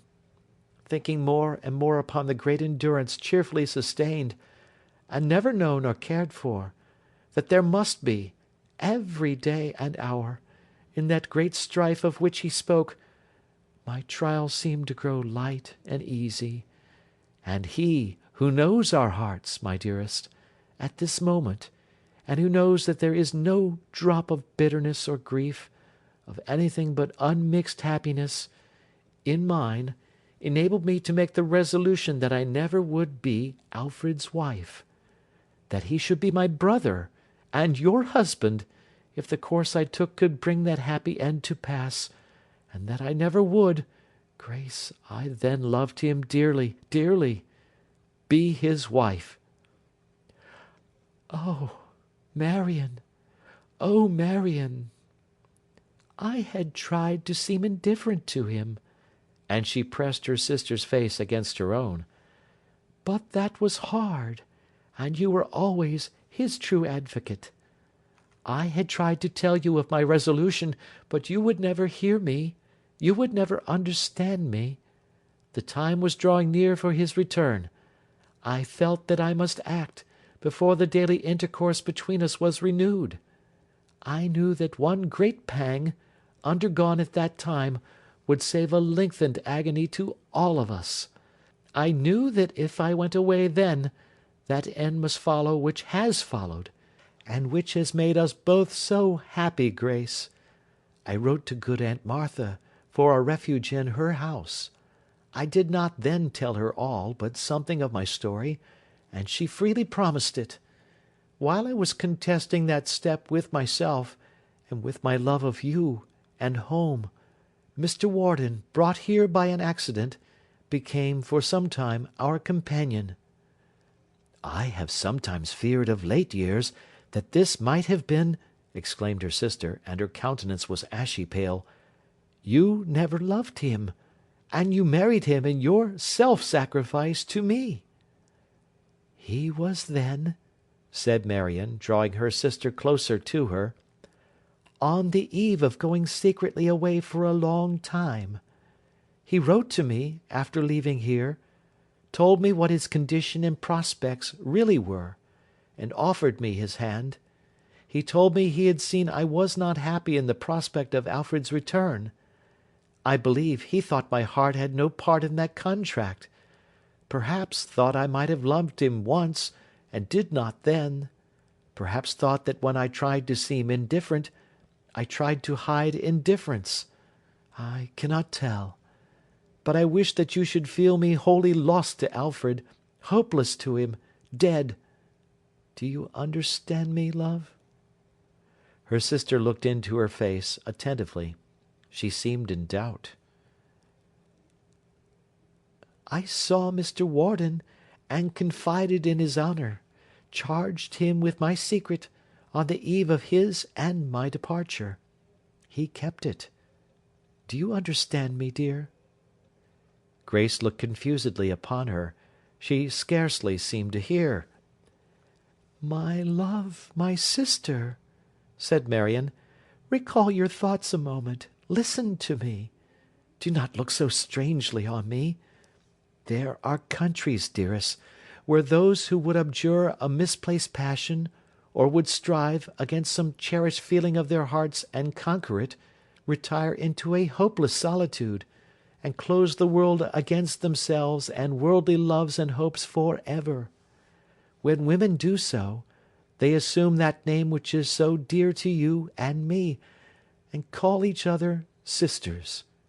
But there may be sisters, Grace, who in the broad world out of doors, and underneath its free sky, and in its crowded places, and among its busy life, and trying to assist and cheer it, and to do some good, learn the same lesson, and who, with hearts still fresh and young, and open to all happiness and means of happiness, can say the battle is long past, the victory long won, and such a one am I. You understand me now?" Still she looked fixedly upon her, and made no reply. "Oh, Grace, dear Grace," said Marion, clinging yet more tenderly and fondly to that breast from which she had been so long exiled, "if you were not a happy wife and mother, if I had no little namesake here, if Alfred, my kind brother, were not your own fond husband, from whence could I derive the ecstasy I feel to-night? But as I left here, so have I returned. My heart has known no other love, my hand has never been bestowed apart from it. I am still your maiden sister, unmarried, unbetrothed, your own loving old Marion, in whose affection you exist alone and have no partner, Grace." She understood her now. Her face relaxed, sobs came to her relief, and falling on her neck, she wept, and fondled her as if she were a child again. When they were more composed, they found that the doctor and his sister, good Aunt Martha, were standing near at hand with Alfred. "This is a weary day for me," said good Aunt Martha, smiling through her tears as she embraced her nieces, "for I lose my dear companion in making you all happy. And what can you give me in return for my Marion?" "A converted brother," said the doctor. "That's something, to be sure," retorted Aunt Martha, "in such a farce as—" "No, pray don't," said the doctor penitently. "Well, I won't," replied Aunt Martha, "but I consider myself ill-used. I don't know what's to become of me without my Marion, after we have lived together half a dozen years." "You must come and live here, I suppose," replied the doctor. "We shan't quarrel now, Martha." "Or you must get married, aunt," said Alfred. "Indeed," returned the old lady, "I think it might be a good speculation if I were to set my cap at Michael Warden, who, I hear, is come home much the better for his absence, in all respects. But as I knew him when he was a boy, and I was not a very young woman then, perhaps he mightn't respond. So I'll make up my mind to go and live with Marion, when she marries, and until then, it will not be very long, I dare say, to live alone. What do you say, brother?" "I've a great mind to say it's a ridiculous world altogether, and there's nothing serious in it," observed the poor old doctor. "You might take 20 affidavits of it if you chose, Anthony," said his sister, "but nobody would believe you with such eyes as those." "It's a world full of hearts," said the doctor, hugging his youngest daughter, and bending across her to hug Grace, for he couldn't separate the sisters, "and a serious world, with all its folly, even with mine, which was enough to have swamped the whole globe, and it is a world on which the sun never rises but it looks upon 1,000 bloodless battles that are some set off against the miseries and wickedness of battle-fields. And it is a world we need be careful how we libel, heaven forgive us, for it is a world of sacred mysteries, and its creator only knows what lies beneath the surface of his lightest image." You would not be the better pleased with my rude pen, if it dissected and laid open to your view the transports of this family, long severed and now reunited.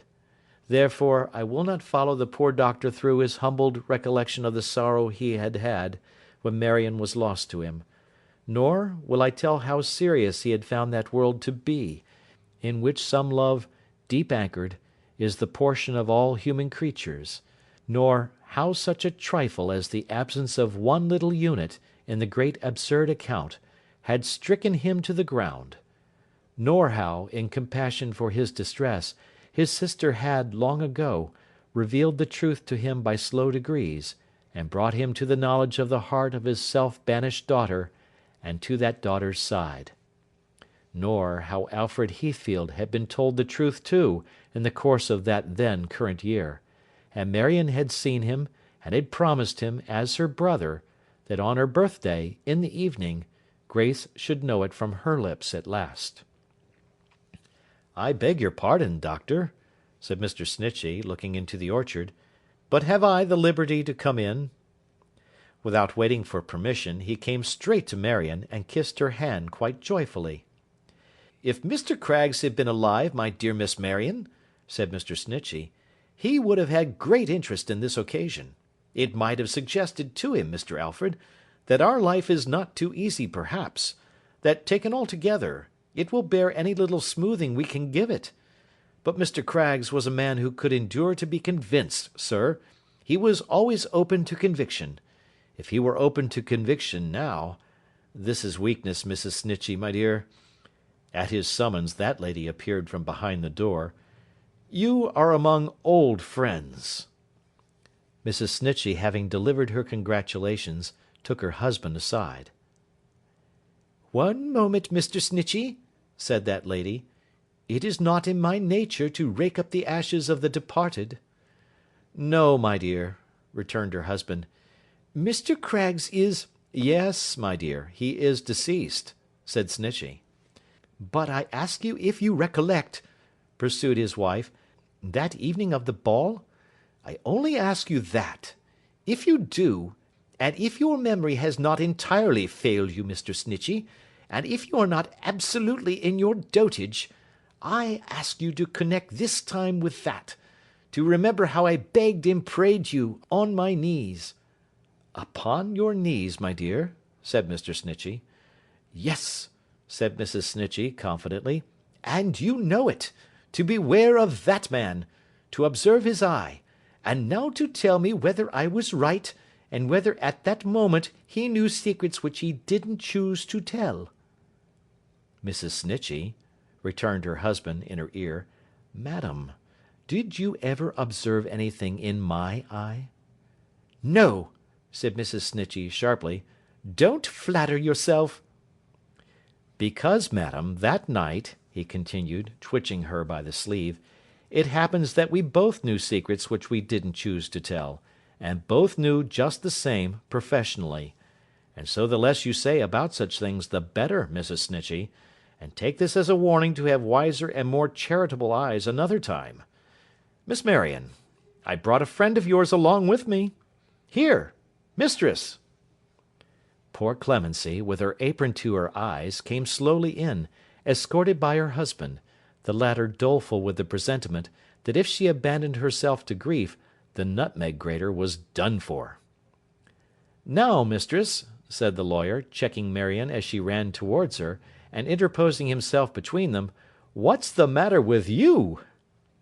"The matter!" cried poor Clemency, when, looking up in wonder and in indignant remonstrance, and in the added emotion of a great roar from Mr. Britain, and seeing that sweet face so well remembered close before her, she stared, sobbed, laughed, cried, screamed, embraced her, held her fast, released her, fell on Mr. Snitchey and embraced him, much to Mrs. Snitchey's indignation, fell on the doctor and embraced him, fell on Mr. Britain and embraced him, and concluding by embracing herself, throwing her apron over her head, and going into hysterics behind it. A stranger had come into the orchard after Mr. Snitchey, and had remained apart, near the gate, without being observed by any of the group, for they had little spare attention to bestow, and that had been monopolised by the ecstasies of Clemency. He did not appear to wish to be observed, but stood alone, with downcast eyes, and there was an air of dejection about him, though he was a gentleman of a gallant appearance, which the general happiness rendered more remarkable. None but the quick eyes of Aunt Martha, however, remarked him at all, but, almost as soon as she espied him, she was in conversation with him. Presently, going to where Marion stood with Grace and her little namesake, she whispered something in Marion's ear, at which she started, and appeared surprised, but soon recovering from her confusion, she timidly approached the stranger, in Aunt Martha's company, and engaged in conversation with him too. "Mr. Britain," said the lawyer, putting his hand in his pocket, and bringing out a legal-looking document, while this was going on, "I congratulate you. You are now the whole and sole proprietor of that freehold tenement, at present occupied and held by yourself as a licensed tavern, or house of public entertainment, and commonly called or known by the sign of the Nutmeg Grater. Your wife lost one house, through my client Mr. Michael Warden, and now gains another. I shall have the pleasure of canvassing you for the county one of these fine mornings." "Would it make any difference in the vote if the sign was altered, sir?" asked Britain. "Not in the least," replied the lawyer. "Then," said Mr. Britain, handing him back the conveyance, "just clap in the words 'and thimble,' would you be so good, and I'll have the two mottos painted up in the parlour instead of my wife's portrait." "And let me," said a voice behind them, it was the stranger's, Michael Warden's, "let me claim the benefit of those inscriptions. Mr. Heathfield and Dr. Jeddler, I might have deeply wronged you both. That I did not is no virtue of my own. I will not say that I am 6 years wiser than I was, or better, but I have known, at any rate, that term of self-reproach. I can urge no reason why you should deal gently with me. I abused the hospitality of this house, and learnt by my own demerits, with a shame I never have forgotten, yet with some profit too, I would fain hope, from one," he glanced at Marion, "to whom I made my humble supplication for forgiveness, when I knew her merit, and my deep unworthiness. In a few days I shall quit this place for ever. I entreat your pardon. Do as you would be done by. Forget and forgive." Time, from whom I had the latter portion of this story, and with whom I have the pleasure of a personal acquaintance of some 35 years' duration, informed me, leaning easily upon his scythe, that Michael Warden never went away again, and never sold his house, but opened it afresh, maintained a golden means of hospitality, and had a wife, the pride and honour of that countryside, whose name was Marion. But, as I have observed that time confuses facts occasionally, I hardly know what weight to give to his authority. This is the end of Chapter 3, and the end of The Battle of Life. Thank you for listening.